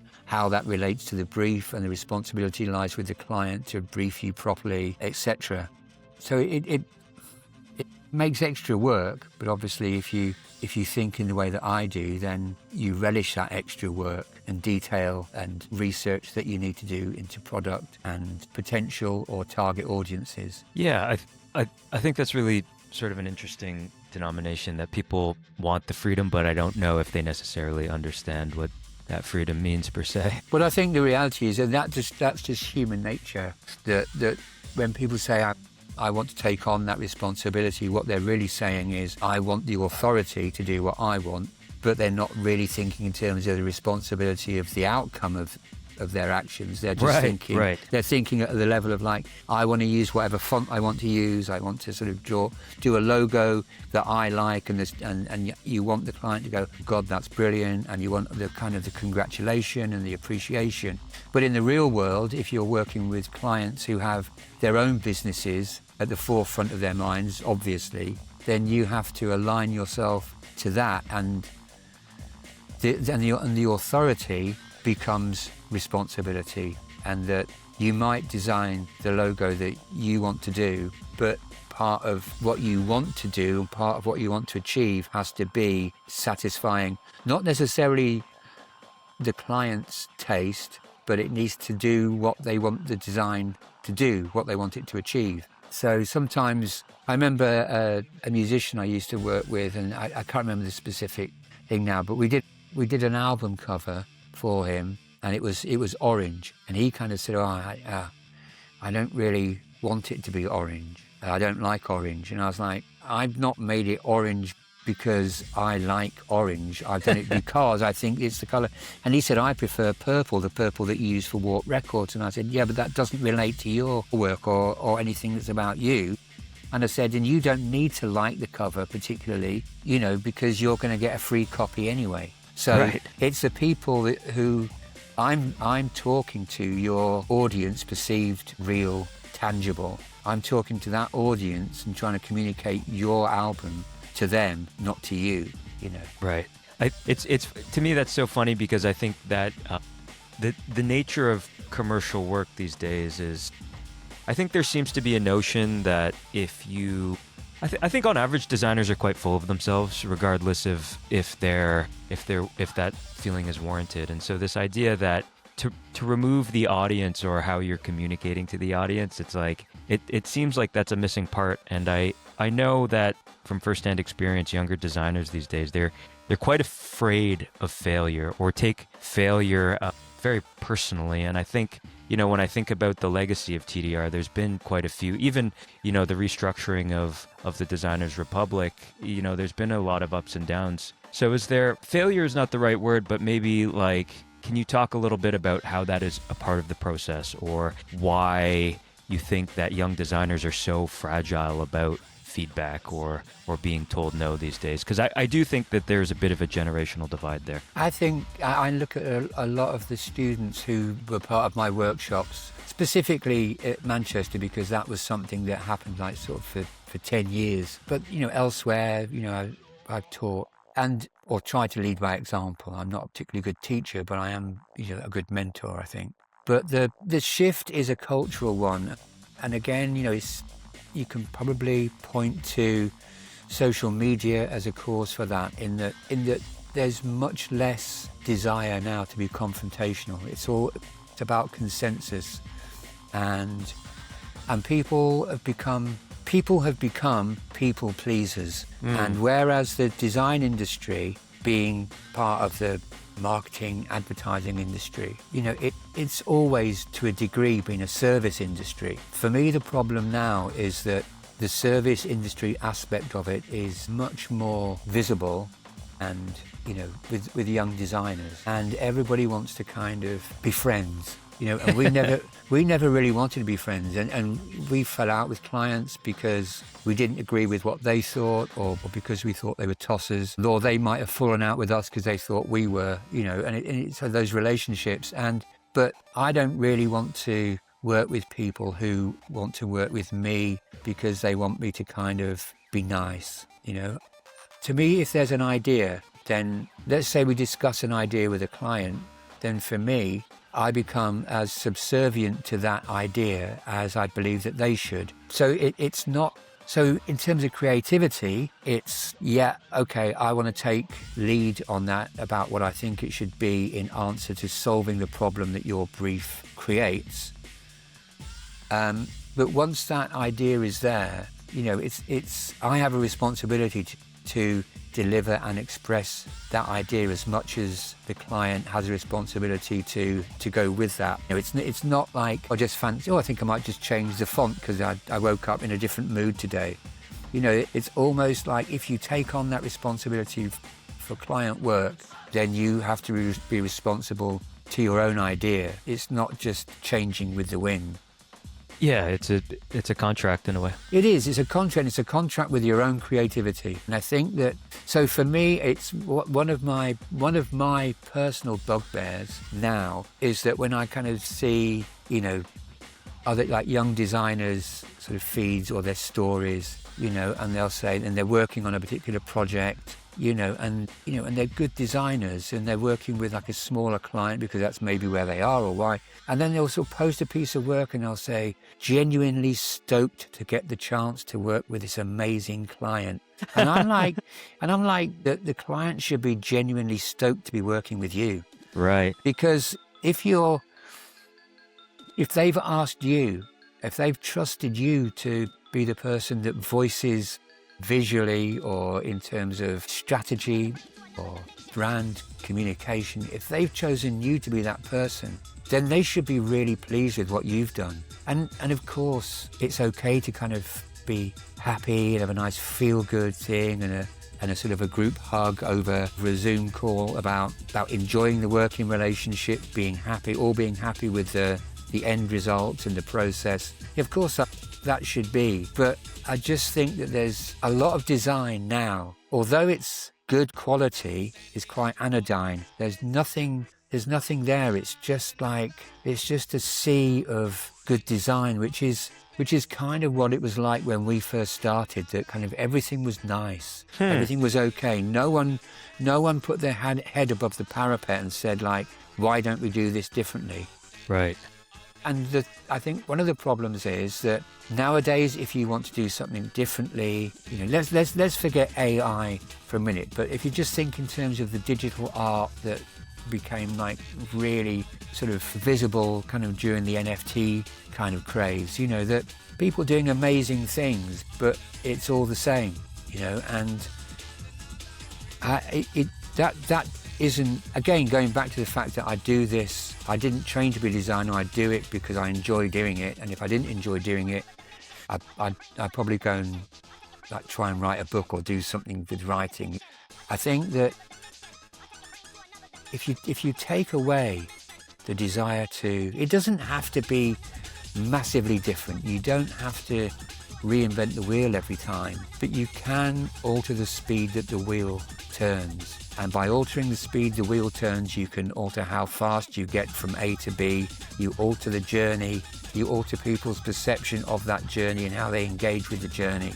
So if all you're doing is satisfying a client to earn some cash, and people need to earn cash, but I don't know. So my wife used to work for a British artist called Damien Hirst. Little unknown artist. Yeah, just a lad that kind of does his best. But so sometimes we'd sort of meet up, and I always used to say to him that kind of in terms of my perception of his art was that kind of he was a great graphic designer. And he said, yeah, but the way that you work with your clients is more like an artist than a designer sometimes, he said, because you Interesting. don't think about the market apart from as a concept about the communication and the effectiveness of the communication. And I think that's true. And I think those clients that do trust Designers Republic to be their voice, they're the ones for whom we speak the best. And it's those who are kind of less confident in trusting us that by default get less than we could offer. And it's not to say that it's not good, I'm saying this from a creative's point of view. But I think there's another thing about young designers, and I think that it's, if you study design, if you go through your course, and especially it's different now in the UK to what it used to be. I'm not saying in the whole world, but in the UK it's different in that you have to pay for your course in design education, or education in itself used to be free, as it should be. But you've invested something in, not just in your creativity, but you've invested in your career, and therefore you will make decisions which are based on the success of your career rather than the success necessarily of your creativity. So you will talk in terms of working with clients as what a great experience that was, because that's kind of maybe what you imagine other clients that you might work with in the future would want you to say about them. Whereas I want to work with clients. I mean, it's funny when we go, if this was always the case, and like we were always, as I said, I didn't study to be a designer. I didn't intend to be a designer forever. It was just something that I was doing with some other people who also enjoyed doing it, and we were doing the same. And sometimes clients kind of got in the way. And sometimes when they'd call up and start chasing for their artwork near deadline day, I'd kind of think, isn't deadline day yet, and it will get done because we're responsible enough to make sure that you get what you need. But I've got other things to do than spend time on the phone with you, kind of reassuring you that we're going to do what we agreed to do. So it's almost like when people would ring up, the response would be just fuck off, we're busy. Yeah. And at the time, of course, it was very different, and we kind of got away with it because a lot of people kind of quite liked that different approach, and I'd hear, different clients speaking to each other, at events and things, saying almost like some mythological thing. It was, oh, it's brilliant. I called Ian the other day and he told me to fuck off. and I think now that is just not, that would not work for a young designer. Yeah, you'd be fired on the spot most likely. Well, yeah, and so it goes both ways. And I'm not saying that kind of young designers should do that, but I do think that the more, and I don't know if you can reverse the trend. I don't know if you should reverse the trend. I don't know if kind of what I'm saying that is actually kind of just sounds like a dinosaur talking about a different age. But it's certainly, that's the way that we were informs what we did and how we did it and what I do now. If you're a young designer and you want to kind of do what we did and have the freedom that we did, then you kind of have to fight for that. You can't expect someone to just come along and say, here, have my life, communicate it. Yeah. You have to, there's a lot of stuff that's around design that's not about design. And the problem is that nowadays it's about, that, as I say, that consensus of being stoked to get a job. Yeah. And that I think impacts greatly on individual design processes, and the fact that it's easy to do something which is okay. And because it's the nature of clients, because they don't design themselves, from a designer's point of view, things that clients like are often those things that I would put in a box called okay, not brilliant, because it doesn't challenge their preconceptions of what design or design communication could be. So everyone's happy with okay, except I'm not. I want it to be more. And I want it to be more for me, and I want it to be more for the people that I work for, with, collaborate with, however you want to describe the relationship. Right. This idea of process and bringing people along, I think it's gotten quite flattened in the age of AI, and where outputs have seemingly become so cheap and disposable. I think this idea of okay, I think a lot of people are quite on the defense, whether they're at a marketing team and at some company and they're trying to hire someone and they're trying to make their boss happy. It's really become this sea of grayness. And, I'd be remiss to not bring it up, even though I hesitate to, but a lot of the viewers would like to know. Do you find that there's hope for uses of AI in creativity, or is this just sort of a net zero game? We don't have to get too into the ethics of it necessarily, but I think it has, there's something about time under tension, and I think AI has really there's no such thing, I guess, because people expect instantaneous results and they use these tools to gain instantaneous results. But is there any sort of hope for these tools, or do you just see it as a complete sham, really? I don't think it's a question of hope, because it's there, it exists. Right. There's a friend of mine, I won't do the whole story, but there's a friend of mine that refused to have a mobile phone. And he would always say, I don't really believe in mobile phones. And obviously I'd sort of hand him mine and going like, it's real, there's one. But and I understand what he was saying, but that idea that you can stem the tide of digital evolution and advancement it's nonsense, really, So, and in the same ways, there was a musician that I used to work with. It was a pain in the arse because he wouldn't have the internet or an email address, because he said that if very stubborn. He said, well, he was a real sort of conspiracy theorist, and he'd say, yeah, but if you've got an email address, they can watch you. Right.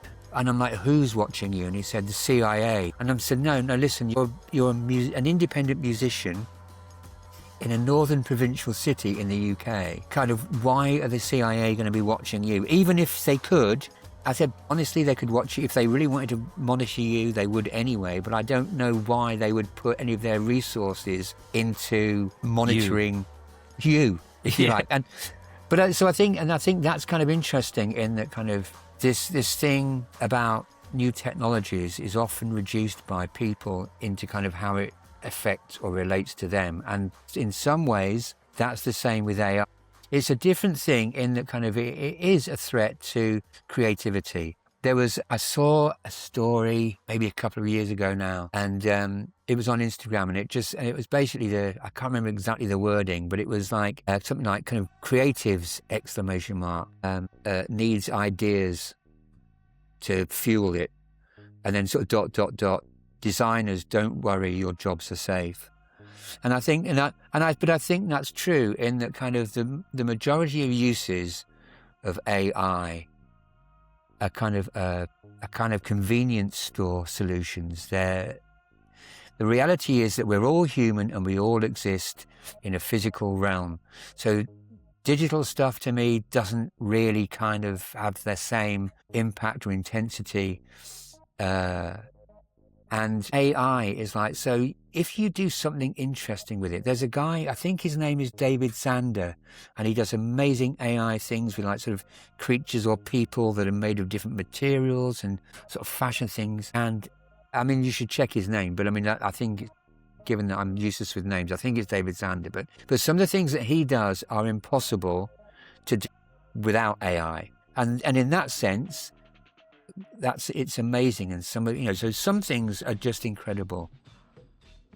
But it's just a tool at the end of the day, I suppose. Yeah, and so Elliot, who works with me on Divine Rights and that, he works in an architectural practice, and so there are practical applications of AI whereby they can build architectural models that are usable and much better for not just for the client to imagine, but for the architects and everybody involved in the process to sort of be able to see and feel and experience the building before it's done, etc. And I've got another friend that works in the development of medical technology, and they can model kind of new bones and limbs or whatever in a way that you could never do before. So really this whole conversation that designers have about AI is just in the bigger picture is just like a kind of a small skirmish in the potential of the future. But I think that, but for me, this is the question that designers sort of need to ask and it goes back to this thing of whether you copy someone's work or think of your own, how far you take your inspiration to whether you actually replicate it or use it to inspire, to fuel your own creativity. In that, for me, one of the things that defines us as humans is our creativity. And even if it's not as good as what AI can do, it still has a greater value because it's human expression. So for me, it's like, I don't want to kind of rush to the end, to the output.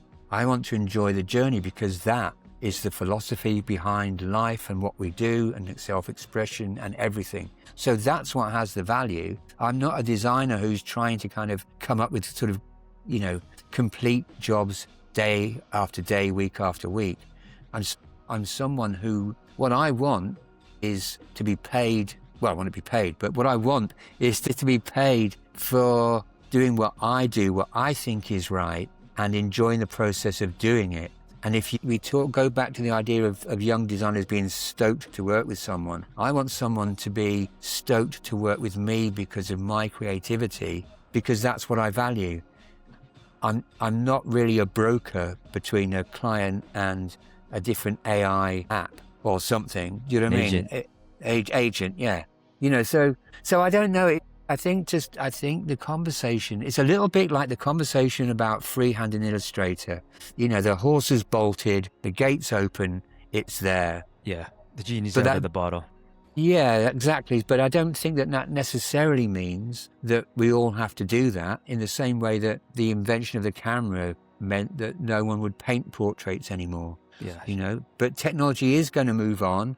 And at some point in the future, with the development of like these supercomputers and things like that, the designers who've just got their heads around working with AI and they can use that as a tool, and that's their comfort zone. Something else is going to come along and evolve that and make those people obsolete too. So I use computers all the time, but that was very different to doing paste up and photocopying things and everything. It's just another thing.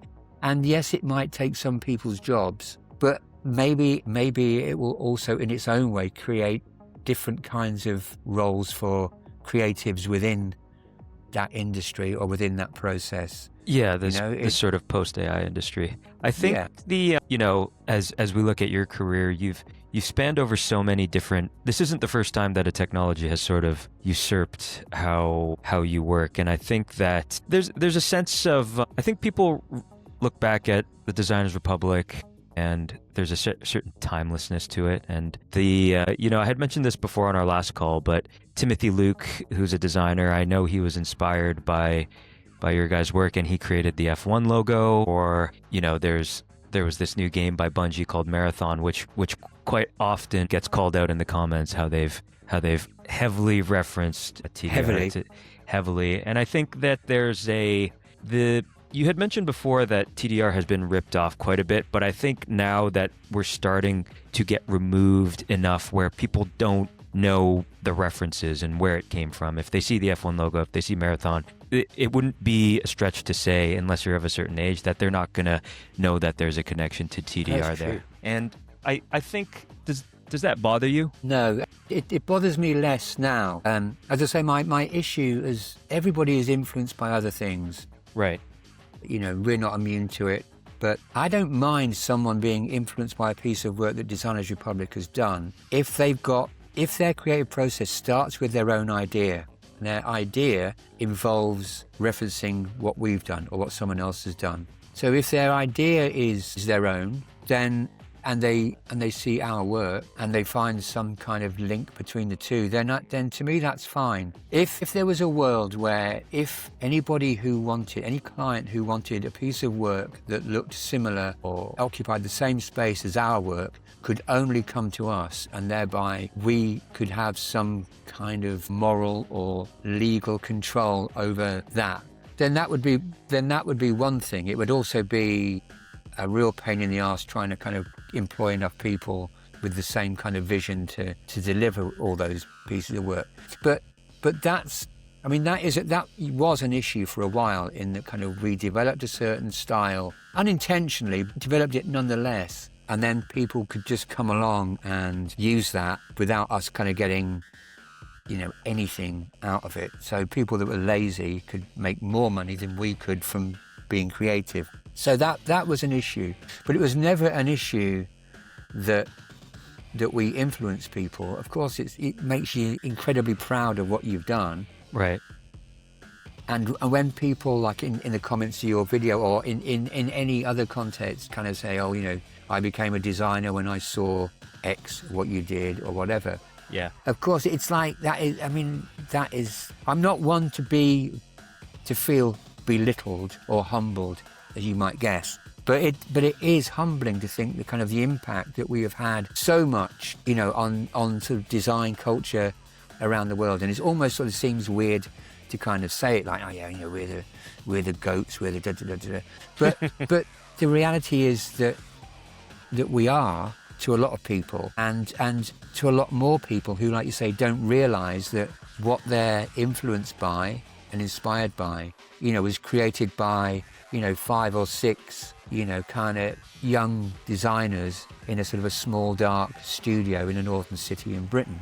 You know what I mean? But that's the reality of it. And the beauty of it is that when we went out for drinks in the evening, after a day's work of creating the future or whatever, we weren't thinking like that. We weren't kind of floating around the streets of Sheffield like kind of design gods, kind of waving at our people. Or, I think maybe one of the reasons that we achieved so much was that we didn't care. We didn't give a toss that we were doing that. We knew people liked what we did. We were pissed off that people copied what we did at the time. But you also have to think that kind of, if you can't have one without the other. If in a creative context, if people like what you do, then they're going to copy it or be influenced by it. So what do you want? You can either have that, or you can do a load of work that no one is influenced by because nobody likes it. So that's sort of something that I've sort of come to terms with. And now, it's after 40 years, it's like the reality is I'm not looking at the next 40 years. And so there's a weird thing about being the age I am as a human being and the age of the studio, in that there's a weird kind of tension between how we or I look to the future based on trying to understand the body of the work that is the past. Because when you're a young designer, the future stretches out before you. And let's say you've been designing for 5 years. At 5 years, you sort of think, I am now a designer. I'm established in my own mind. I know what I want, blah, blah, blah. So you feel that you're that's where you are. But what you don't realize that 5 years into being a designer and having that kind of confidence, and hopefully you're doing all right and having a bit of swagger about what you do and being pretty impressed by yourself, as I think you should be, that kind of 35 years in the future, that swagger hasn't grown. It's evolved into being questions about, did I do that right? Or would I do the same thing again? Or whatever. And the reality is that when you get to a certain age, your career, your life is like an iceberg, and that most of it is under the surface, is in the past. So I find that a really interesting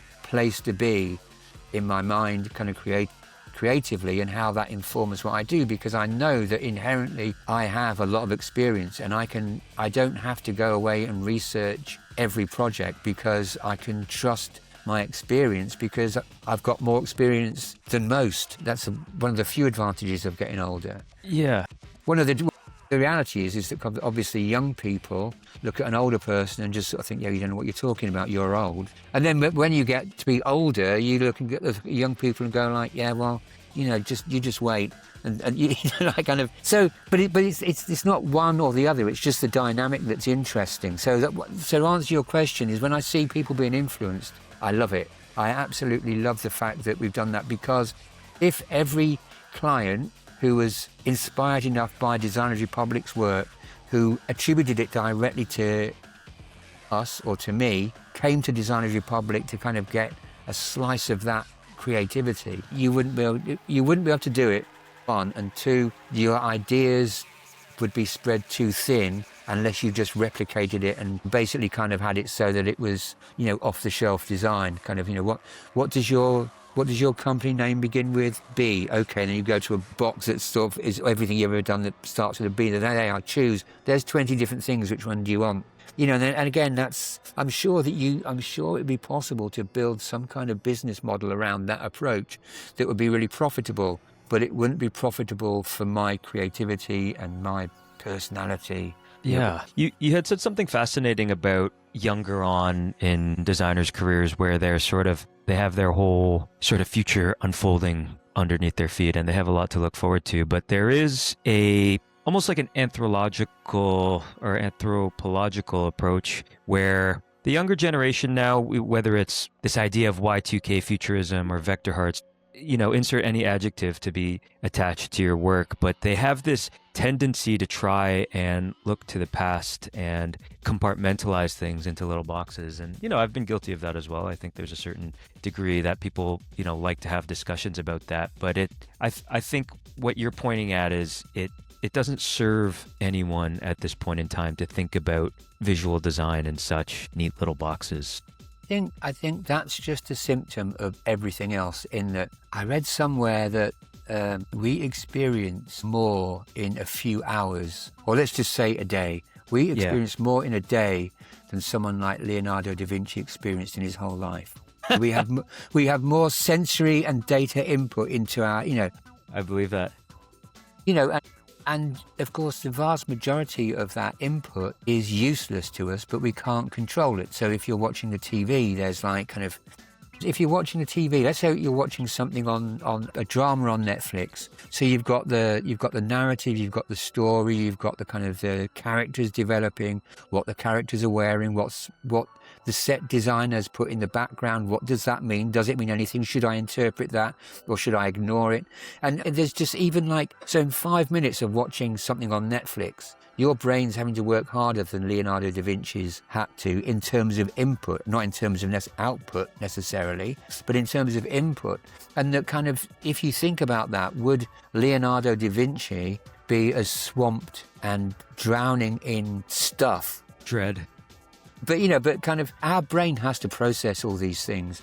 And, you know, there's another thing. So basically kind of, I've always been like massively fascinated by the universe and all those things. And recently I was watching this thing, and it was a British scientist called Dr. Brian Cox, who I'm a big fan of because he makes astrology all sort of seem, kind of, it's very regular kind of language. It's not made into anything kind of that you can't understand. And he was talking about the fact that kind of there are trillions of stars and billions and trillions of planets and all these other things. And so, but anyway, he was talking about the fact that kind of the human brain has evolved to a degree or to a level of where we need it to be able to deal with it, try to deal with our life. So that in other animals, their brains have evolved similarly, so that, like, I don't know, a bird doesn't need to know, how to code sort of a digital art. So therefore its brain doesn't need to have the size or the capacity to be able to do that or to,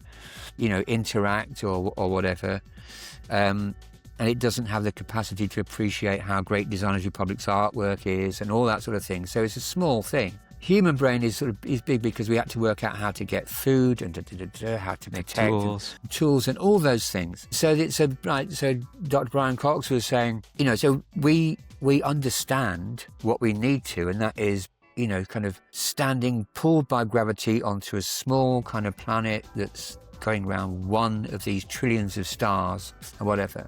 And that's our sort of one-to-one, But if you then think in terms of these trillions of stars, there's no way. And people say, I don't really understand how it works. It's like you're saying there's no way that our brain kind of ever be configured in a way. We can know that we don't know the answer, but why on earth would like the brain that kind of helps us do the things that we do suddenly kind of get their head around the fact that there's trillions, not just in our solar system, but the trillions that's already been discovered. It's just the scale of it is kind of impossible. Yeah. And I think that kind of, again, when I think about that, think about how people perceive what we do.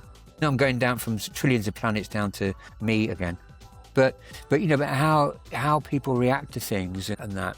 But that's maybe one of the issues for like sort of younger designers who are spoon-fed technology and who kind of quite often I hear people talking about how good they are. They almost define their value or their ability as a designer in the context of how good they are at Photoshop or Illustrator, which to me, that's the kind of wrong way around. It's like, I have some great ideas. I've got some good ideas about problem solving, dealing sort of with people, being the filter and the conduit between client and audience, and all of that kind of, and then how will I express those ideas? It's probably going to be on a computer because I need to supply it digitally, or at least scan it in and supply it digitally. It's that your ability to be creative is not dependent on your ability to use design software. Right. In the same way that kind of your ability to do a fantastic pencil, lifelike photorealistic drawing is not dependent on the fact that you can hold a pencil. Well said. I want to wrap it up with Divine Rights. I think it's quite a funny story how that started, but it seems like there's the greatest hits on there, whether it's Gatecrasher or NY Sushi, a lot of these things that people have come to know you for, and they can actually purchase the physical objects. But what's while the story while they last? Yeah, that's it.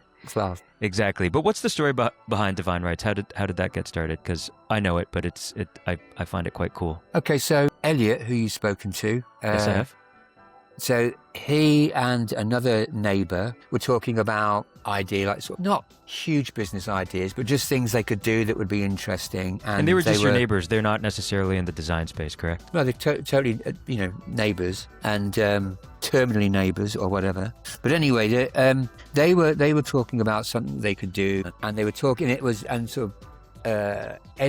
were, the kind of flavour of the month at the time, and they were talking about kind of, and Elliot especially was talking about, he wanted to know more about how the NFTs worked, because that might, impact positively on other things that he was doing for the architecture company that, there's a building company that he works for and everything. And they were having a beer, and then the conversation sort of came around to like, what would they do with NFTs? And it's a little bit like, Ian over the road is a designer, blah, blah, blah, and we'll have some stuff. So anyway, to cut like what could be, again, another mini-series short, we talked about it, and the other guy, Neil, kind of dipped out and left me and Elliot. So we started talking about NFTs and what we could do. Mm-hmm. And at the time that the NFT naysayers were kind of just, naysayers, but even people that just weren't really understanding the potential or whatever, were talking about the fact like, so I just sell a JPEG of a piece of design I've done and put them in it, and to be honest, that was my understanding, and I wasn't so interested. But I spoke to Elliot, and my interest in things is always about communication. And we had this mantra that we used to add a T-shirt cut, and it was like communication by any means necessary, and that all avenues should be explored if appropriate, if necessary, if we can be bothered. And so I don't think I would have done anything with NFTs because it didn't really inspire me because I had a lot of other things to do on my mind, but then we talked about it and we thought it would be a good thing to do and an excuse to go down the pub. So we could sort of say to our respective partners, we're going to have a meeting about the NFTs, don't wait up kind of thing. So again, it was another thing where there was like, I'm working with people whose company I enjoy, and we were doing sort of stuff. And to be honest, it's like, again, I sort of saw conceptually what we could do, but didn't really have much interest in how you'd reach market or how you'd kind of do it. But that's what interested Elliot. So it's like, sort of match made in heaven. Sure. And of course he is sitting here listening. And but anyway, the NFTs that we did, I didn't really know, but I was kind of interested to find out how that could be used as another way of communicating, to connecting with audiences, asking questions, provoking responses, etc., etc. And we wanted to do something that was Designers Republic related, but that wasn't just putting up pieces of work and letting people buy the provenance of the jet or whatever. I mean, as you can see, I didn't really engage too much with the NFT world, apart from I like the idea of doing it and like the idea of Elliot doing it, without. So we did this whole thing called DR Bingo, which was really, the idea was that we'd have this series of NFTs which were numbers in different fonts or hand-drawn fonts that Designers Republic had done. And so that was the angle, and that people could buy different numbers, and then we gave those numbers different titles, which was really sort of an extension of me enjoying writing. So there's all this series of titles that you can sort of see, but at the time we had the titles and we had the numbers which I created. They were already drawn, but we kind of put them together, as a series. And then we kind of put the two things together completely randomly, title and artwork. And people could buy them as on free release, but they could only buy it based on the title. They didn't know what it looked like. And again, that was another sort of game. It's like playing a game with an audience and engaging an audience into kind of thinking about what they're doing, why they're doing it, rather than just saying, do you like this picture? Would you like to buy a copy? Yeah. So again, that was what made it interesting for me. So that's where Divine Rights started, was because we wanted to have something. I wanted something that wasn't Designers Republic per se, because it's a different thing. And we wanted to have something that was mine and Elliot's, not just him sort of, coming along and sort of playing around my house. So then from that, it was a bit like, okay, so we did the bingo thing, and then the next one was going to be called Runes, DR Runes, as in like the runes you get, in Norse mythology, whatever. Mm-hmm. And that was developing just a series of letter forms based on not grids, but they're kind of modular, almost based on elements. So there was 6 versions of each letter. But by the time that was finished, the NFT market had kind of dried up. So whether it's going to start again or not, we don't know. Maybe we use this work, the DR Runes, as something else. It will manifest itself in some way. Yeah, I'd love to see that. DR Bingo, well, we can send you the top secret things. But so the DR Bingo thing is kind of done, but we're halfway through finishing a book which will be every one of the numbers. Beautiful. And the idea is it will just be a paperback book. It's not going to be a massive coffee table thing. It's going to be paperback, and it'll just be a reference book saying this is a record of what we did. And then so the runes will be the same. So that might be the only way that it ever sees the light of day. But it was an interesting thing, which I've also some of those letter forms have been used for on work for artists like Machine Drum and Seafeel and those things, not as runes themselves, but just as letter forms as part of a creative process. So then from that, with Divine Rights, I also got to the point that after 40 years, I've accumulated, I've got a studio space, and then the storage space for all the archive is double that. Yeah, it's unbelievable how much stuff has... Well, we used to get 5 file copies for everything. So if you think that kind of over 40 years, we've designed over 6,000 record covers, multiply Has that it been by... that many, really? Yeah.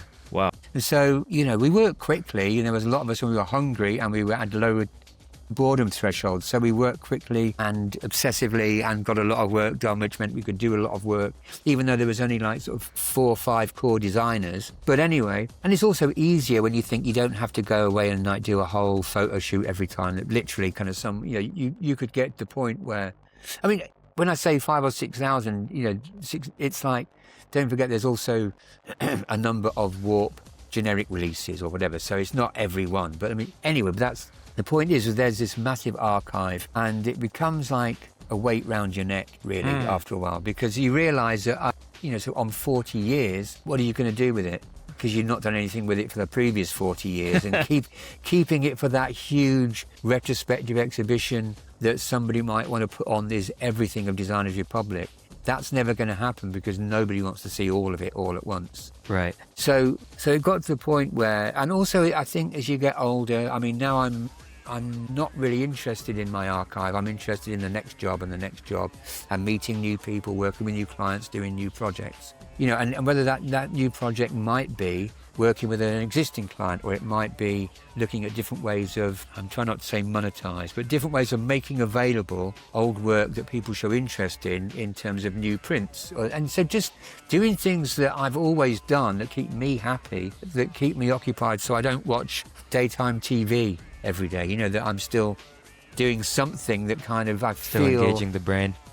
Yeah, and stimulates the soul and everything. So anyway, That's right. Divine Rights kind of moved on, and we started to use it to... I have a real sense. You asked about, how I felt about people being influenced or copying. Mm-hmm. Having taught, there's a sort of, and having grown-up kids now, there's a sense that you kind of want to share those experiences that kind of, I don't need to kind of keep my arms around them in a protective way to sort of, having some isolationist policy and protect my trade, in that I know that we could do a lot more, but I only really want to work with the people that want to work with me to the capacity that I can work with freelancers. So I don't need to keep it all hidden away and everything, and actually I want people to celebrate it. And if I've got, a certain number of prints or proofs or things in the store cupboard, in the archive, that I think, why did I do those? And I did them for people to see and to Absolutely. and maybe to enjoy, or even more so, maybe to sort of celebrate the work and everything. And I don't want to be the kind of musician who sort of sits on top of a load of unreleased material, because I don't want to release it in case somebody copies it. Yeah. So there is that sort of sense of sharing. And of course, really, when I think about it, I would rather that, the work that we did for people to see was actually kind of available to people to put on their walls and enjoy, rather than it sort of sitting in plan chests and things. And then that in itself, so we started to kind of basically try to empty the archive so that my body and soul felt cleansed of the weight of possession, and that I could concentrate on new things without having to worry about the legacy too much. And obviously that's sort of built and grown, and then there's that desire. People ask for are you going to do anything new? And so yeah, we are. And I think the kind of, now that there's that Divine Rights is has some innate kind of momentum now, that it's nice because some of the work that I want to do, or some of the ideas that I want to explore, they find a place in creating sort of new works for people to kind of enjoy / buy, rather than just doing things for third parties, like clients. Yeah, I love that. I think it would be easy with, for someone of your tenure to sort of rely on the older things, but I do find it quite admirable that you're looking forward and always seeking out the new, for lack of a better term. I just want to bring some light to the prints that are coming out, because I think by the time this comes out, we'll be doing some promotion for it. But I think you have obviously quite a large backlog. How did you guys go about choosing which prints were worthy of this nice 40th anniversary drop? Well, in general, the heritage pieces are things that are genuinely from that time. We've not reprinted. We're just selling stuff that I've moved from one storage space to another over the years, waiting for this huge retrospective exhibition, which isn't going to happen. And to be honest, it's not that I don't want it to happen, but I just don't have the energy or the inclination to kind of instigate anymore. Anyway, so the older stuff that we've been making available to the public is older stuff. They're not reprints at all. It's just what we've had. So in some ways, it is. I mean, if you think in terms of stuff that was designed or printed, we've got stuff that was designed and printed in the 80s, and so I suppose it's vintage, but it's just that it's kind of been in a drawer somewhere. So that's the older stuff. The newer stuff, I think that kind of over time, occasionally we'll reprint older stuff for particular reasons, but it won't be to cash in, because I don't really want that. So we could do older stuff and maybe satisfy that market, but that's not really what I'm doing it for, or that's not why I'm kind of sitting 18 hours a day in my studio farting about with graphics and trying to make sure that I can still use freehand and everything like that. So it's not a shop in that sense. We're not like looking back through old catalogues or old files and going like, oh, I bet we could like rinse our crowd with this one. It's not that at all. And also we have to bear in mind that kind of every audience is limited, and apart from certain collectors who have a lot of our work, that most people, they're not. Let's just say, we've got 40 years worth of work that we could release if we had the energy. We could release like 10 new prints a week for a long time. Right. But there aren't enough people in the world who want 10 new prints a week. So again, you have to understand like an audience and that sort of thing. So basically, it's mainly going to be new stuff or adaptations of new stuff, or old stuff. Occasionally, as I say, we will do something old. And because I wanted to do something iconic for our 40th birthday. Right. So there's a really well-known print, and I'm saying this now because it probably won't go out because your thing won't go out before our announcement of this. Yeah, I don't believe so.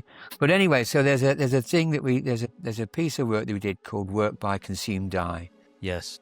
One of your iconic pieces, I might add. Yeah. So, and it sort of seems that a lot of the rest of the world, in terms of the subsection of the rest of the world that knows about Designers Republic, and the subsection of that cares about Designers Republic or whatever. But anyway, that's kind of an iconic piece. It is. And we always said your T-shirt that you're wearing right now. So, but the Work by Consume Die is that because it's a 40th birthday and we wanted to mark it by doing that, we've done a very limited edition reprint of that piece of 40 prints, limited to 40 prints. But one of the problems that I have there is that we've sold in the past sort of last remaining copies or prints, for a lot of money, and people have bought those in good faith, thinking like, I'm getting something that's collectible because there's only like 3 left in the world and there was only 100 in the first place and blah, blah, blah.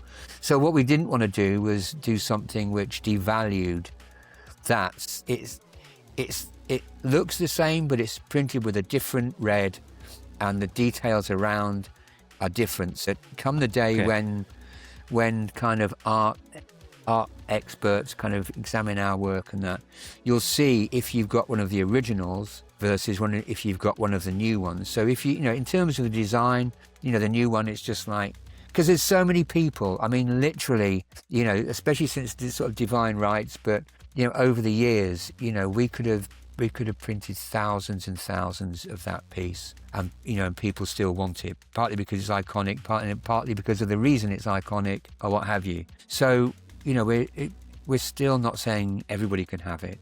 But there's a reason to do that, was that because the demand was so high, and if we wanted to I wanted to do one print that was limited to 40, and it just seemed to be that was the one that we should do, that made sense to do. But most of the new prints, as I say, so in choosing the work that we use, quite often we'll take a piece of work that we really like, that we've done for a client, and we'll do our own version of it as a limited edition print.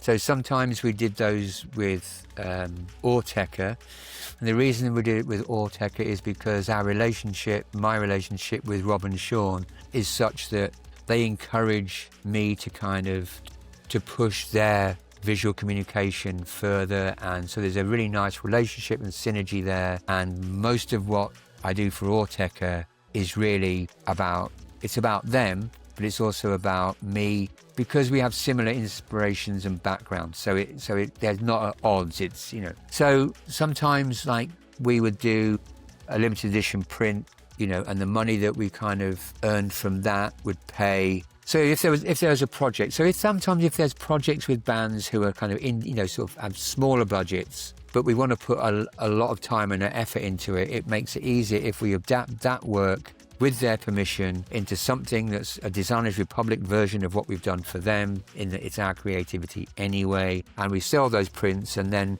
we effectively get paid for the work we've done for them from the sale of the prints. So, you know, it makes it financially better for us and for them. And I guess that there's a cross promotion, and, you know, everyone's happy. So some of the pieces that we've done this time round, there's a piece of work called "This Machine Kills Fascists," and that was from an album title and an album cover that we did for someone. And the title is based on Woody Guthrie's guitar, and a folk musician had this thing, which Joe Strummer of The Clash also used on his guitar. Anyway, Marco kind of said he wanted that, and so we did a cover for his album, and then the label that was going to put his album out kind of folded for various kind of quite sad reasons, but anyway, that folded. So that album, he's working on other things, so the album's kind of in limbo because I really like the design that we did, but also, and you know, it's I think it's probably one of my favorites I've done for a while, but also because of the sentiment, given the shit that's going on in the world now, you know, that we've done that as a print, limited edition print. Is that the one with the angry man? No, This Machine Kills Fascists. It's the one that has it's just a hand-drawn font, but each letter is basically based on a broken swastika. Yes. Sorry, yes. Yeah, so, you know, which I really like the idea. And I did kind of struggle a lot for a while, wondering whether it was the right communication, but the wrong way. And I think that nobody really kind of saw it as being sort of pro-fascist, or that everybody got the fact that it was. Everybody got the fact that, kind of, given the message and the fact that, kind of, the way that it looked, that it's not like a whole load of swastikas hiding behind some typography. But I did worry about that. But, you know, in the same way that years ago we did a T-shirt and a print that says "kill yourself," and the point about that was that it wasn't kill yourself. It's like, it's kind of get over yourself, like kill yourself, you know, kill your ego kind of thing. Obviously, it was done in such a way that we wanted to provoke a response. And on the T-shirts, the idea was that we printed it backwards, so that the only time you ever read it in the correct orientation was in the mirror when you're looking at yourself. So it's a little reminder before you go out, you know, to get over yourself. But anyway, so part of the 40th anniversary is we're doing a collaboration with a British brewery called Verdant. They're brewing our own, a bespoke Designers Republic beer, and which will be available globally. Blah blah blah blah blah. More news to follow. So we're designing 10 beer cans. It's the same beer, but a limited edition 10 beer cans. And one of the ones that we've discussed, or one of the ones that they sort of quite wanted to use or adapt, because also all the beer cans are adaptations of, classic Designers Republic, iconic things, etc., etc., etc., which is the point of it. But they were saying we really like to have a can that just had "kill yourself" on it. And again, so I'm like, it's quite ironic on a can of beer, but yeah, well, exactly, and so, but again, it's like the bravado of it and the kind of the challenge of it for consumers or whatever. I imagine sort of you see it you'll see it in the sort of glass fronted fridge behind the bar, or in an off license, and you just see a can that says "kill yourself." I kind of, in the context that if you could present that and say, what about this? Or if you were a Designers Republic fan and you knew the backstory, it would be of interest. But I do kind of wonder sometimes about the context in which things are said. So in the same way that I was worried that people might sort of see the broken swastikas as, some hidden right-wing, thing, then I also sort of worry that, especially in the UK, well, everywhere, but in the UK, there's very much like a kind of an awareness of mental health, and, it's like, yeah, I don't know, maybe I'm just sort of more oversensitive the older I kind of get about whether the sort of legitimacy or the responsibility of putting that on a beer can that people can see, and I kind of, do I think that kind of anyone who's actually going to sort of buy that beer can and think like, oh, that's a good idea, I'll have a couple of those and I'll go and do that. Because I guess that if you're going to do that, if you're so fragile that, or in such a dark place that you'd follow the recommendation, on a beer can to sort of end your life, then maybe it's not what you're reading. Maybe there's something a lot worse going off in your head. I don't know. But anyways, but I think that, so there's lots of things like that. So anyway, going back to the things, there's one that's, this machine kills fascists. There's one which is an adaptation of a European tour poster I did for American band Clipping on Sub Pop, who we work with. And that's kind of reworked, remixed into, it doesn't say Clipping, it says MITDR, Soyo, obviously made in the Designers Republic, South Yorkshire.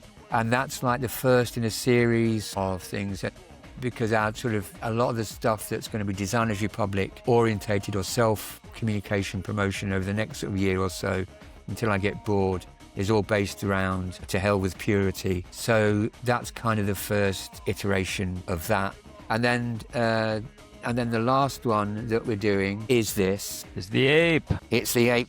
So this ape has been lurking around in sort of Designers Republic's kind of creativity for a long time. Yeah, he's been around, right? Yeah, and it's all based on this idea of that we're fifth apes, and the kind of it's a lot of what I talked about is about being human, whether it's AI or submitting to other people's creativity via digital software and all things like that. And so I'm fascinated by this idea of being human. And even so, even like I know that but the Orteca cover I did that's just got oversteps, it's just got black circles painted, and that the idea behind that was that it was based on a number of attempts to draw a perfect circle, which is something that a computer can do. In fact, it's more difficult for sort of vector software to draw an imperfect circle. I mean, you can do an ellipse, but to draw an imperfect circle, then it is, it's just easy. But for a human to do that, it's really kind of difficult. And so we used those sort of painted circles as a way of describing or communicating the sort of difference between human and computer, and an expression of the fact that I find it's kind of strange that quite often, especially in the sort of the techno era, that people kind of want to act like robots or act Do you know what I mean? Like that digital software, you know, they kind of aspire to some kind of perfection that I think is actually imperfection.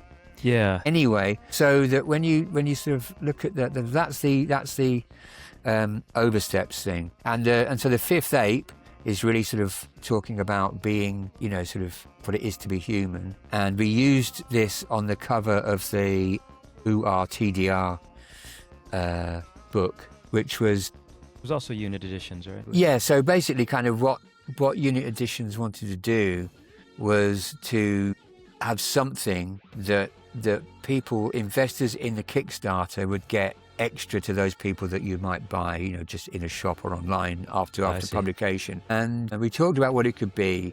For me, the unit editions AZ TDR book isn't really kind of what I wanted to have to communicate Design of the Republic. It's a... Really? No, it's a reference. The book that I wanted to do, that I was given an advance for from Lawrence King, must have been in 1994. The book that I wanted was, I wanted to kind of take 500 pieces of work or elements of pieces of work and redraw them so that every time you saw, let's say, you know, a record cover, then all the text, so the front and the back would make a double page spread and everything on there would be reworked as a Design of the Republic piece. So every bits of text, so whether other people's logos, we'd use the Angry Man logo and other logos and things. And if you look in the first few pages, but you've got URTDR, haven't you? You've seen it. UR is one that's okay. Well, okay. So the first few pages, first like 5 or 6 spreads, are classic design. You know, I say classic inverted commas, particularly Design of the Republic designs or styles, where all the text has been replaced by the phrase "refashioning the fashioned, lest it stiffen into iron, is the work of endless vital activity," which is a rip from the philosopher Goethe. Anyway, and that's just repeated. So every bit of text on every sort of design is just that repeated, a little bit like The Shining, where, like, you know, sort of whatever he types. Anyway, I can't remember. Johnny. Anyway, yeah. So there's no way. I mean, I spoke to Adrian Shaughnessy and about the book, and he kind of said, you know, before we agreed with unit editions, and he just kind of said, you know, from his experience, he just said, I know about making books, and I know you, and it'll never happen. And he said it was can't. an impossible task. Well, he just said, no, it can't, because he said, I know that you will never stop redesigning it and thinking about it. He said, so it'll just become this like thing that occupies your life, but without a deadline. Anyway, so I then thought a lot about the book, and I asked quite a lot of people, you know, sort of not people that I know so well, but, you know, sort of people I knew who liked what we did. Mm-hmm, mm-hmm. And the reality is that kind of what most people wanted was a greatest hits. They didn't want the obscure B-sides and the kind of the demos and everything. They wanted greatest hits. And in a lot of ways, that's what unit editions are really good at, in that most of the books that they did for other designers like Lance Wyman or Vaughan Oliver, etc., were kind of compilation albums, if you like. And they had a real knack for that. And I suddenly had this epiphany where I thought, you know, that really, if I want to give people what they want, then the reality is that maybe a unit editions book about Design of the Republic is a better way forward, because I release myself from the responsibility of doing something that I can never complete. I can feed into them and work with them, and they will create a book kind of from a fan's point of view about what they think they'd like to see, or what they think fans might like to see.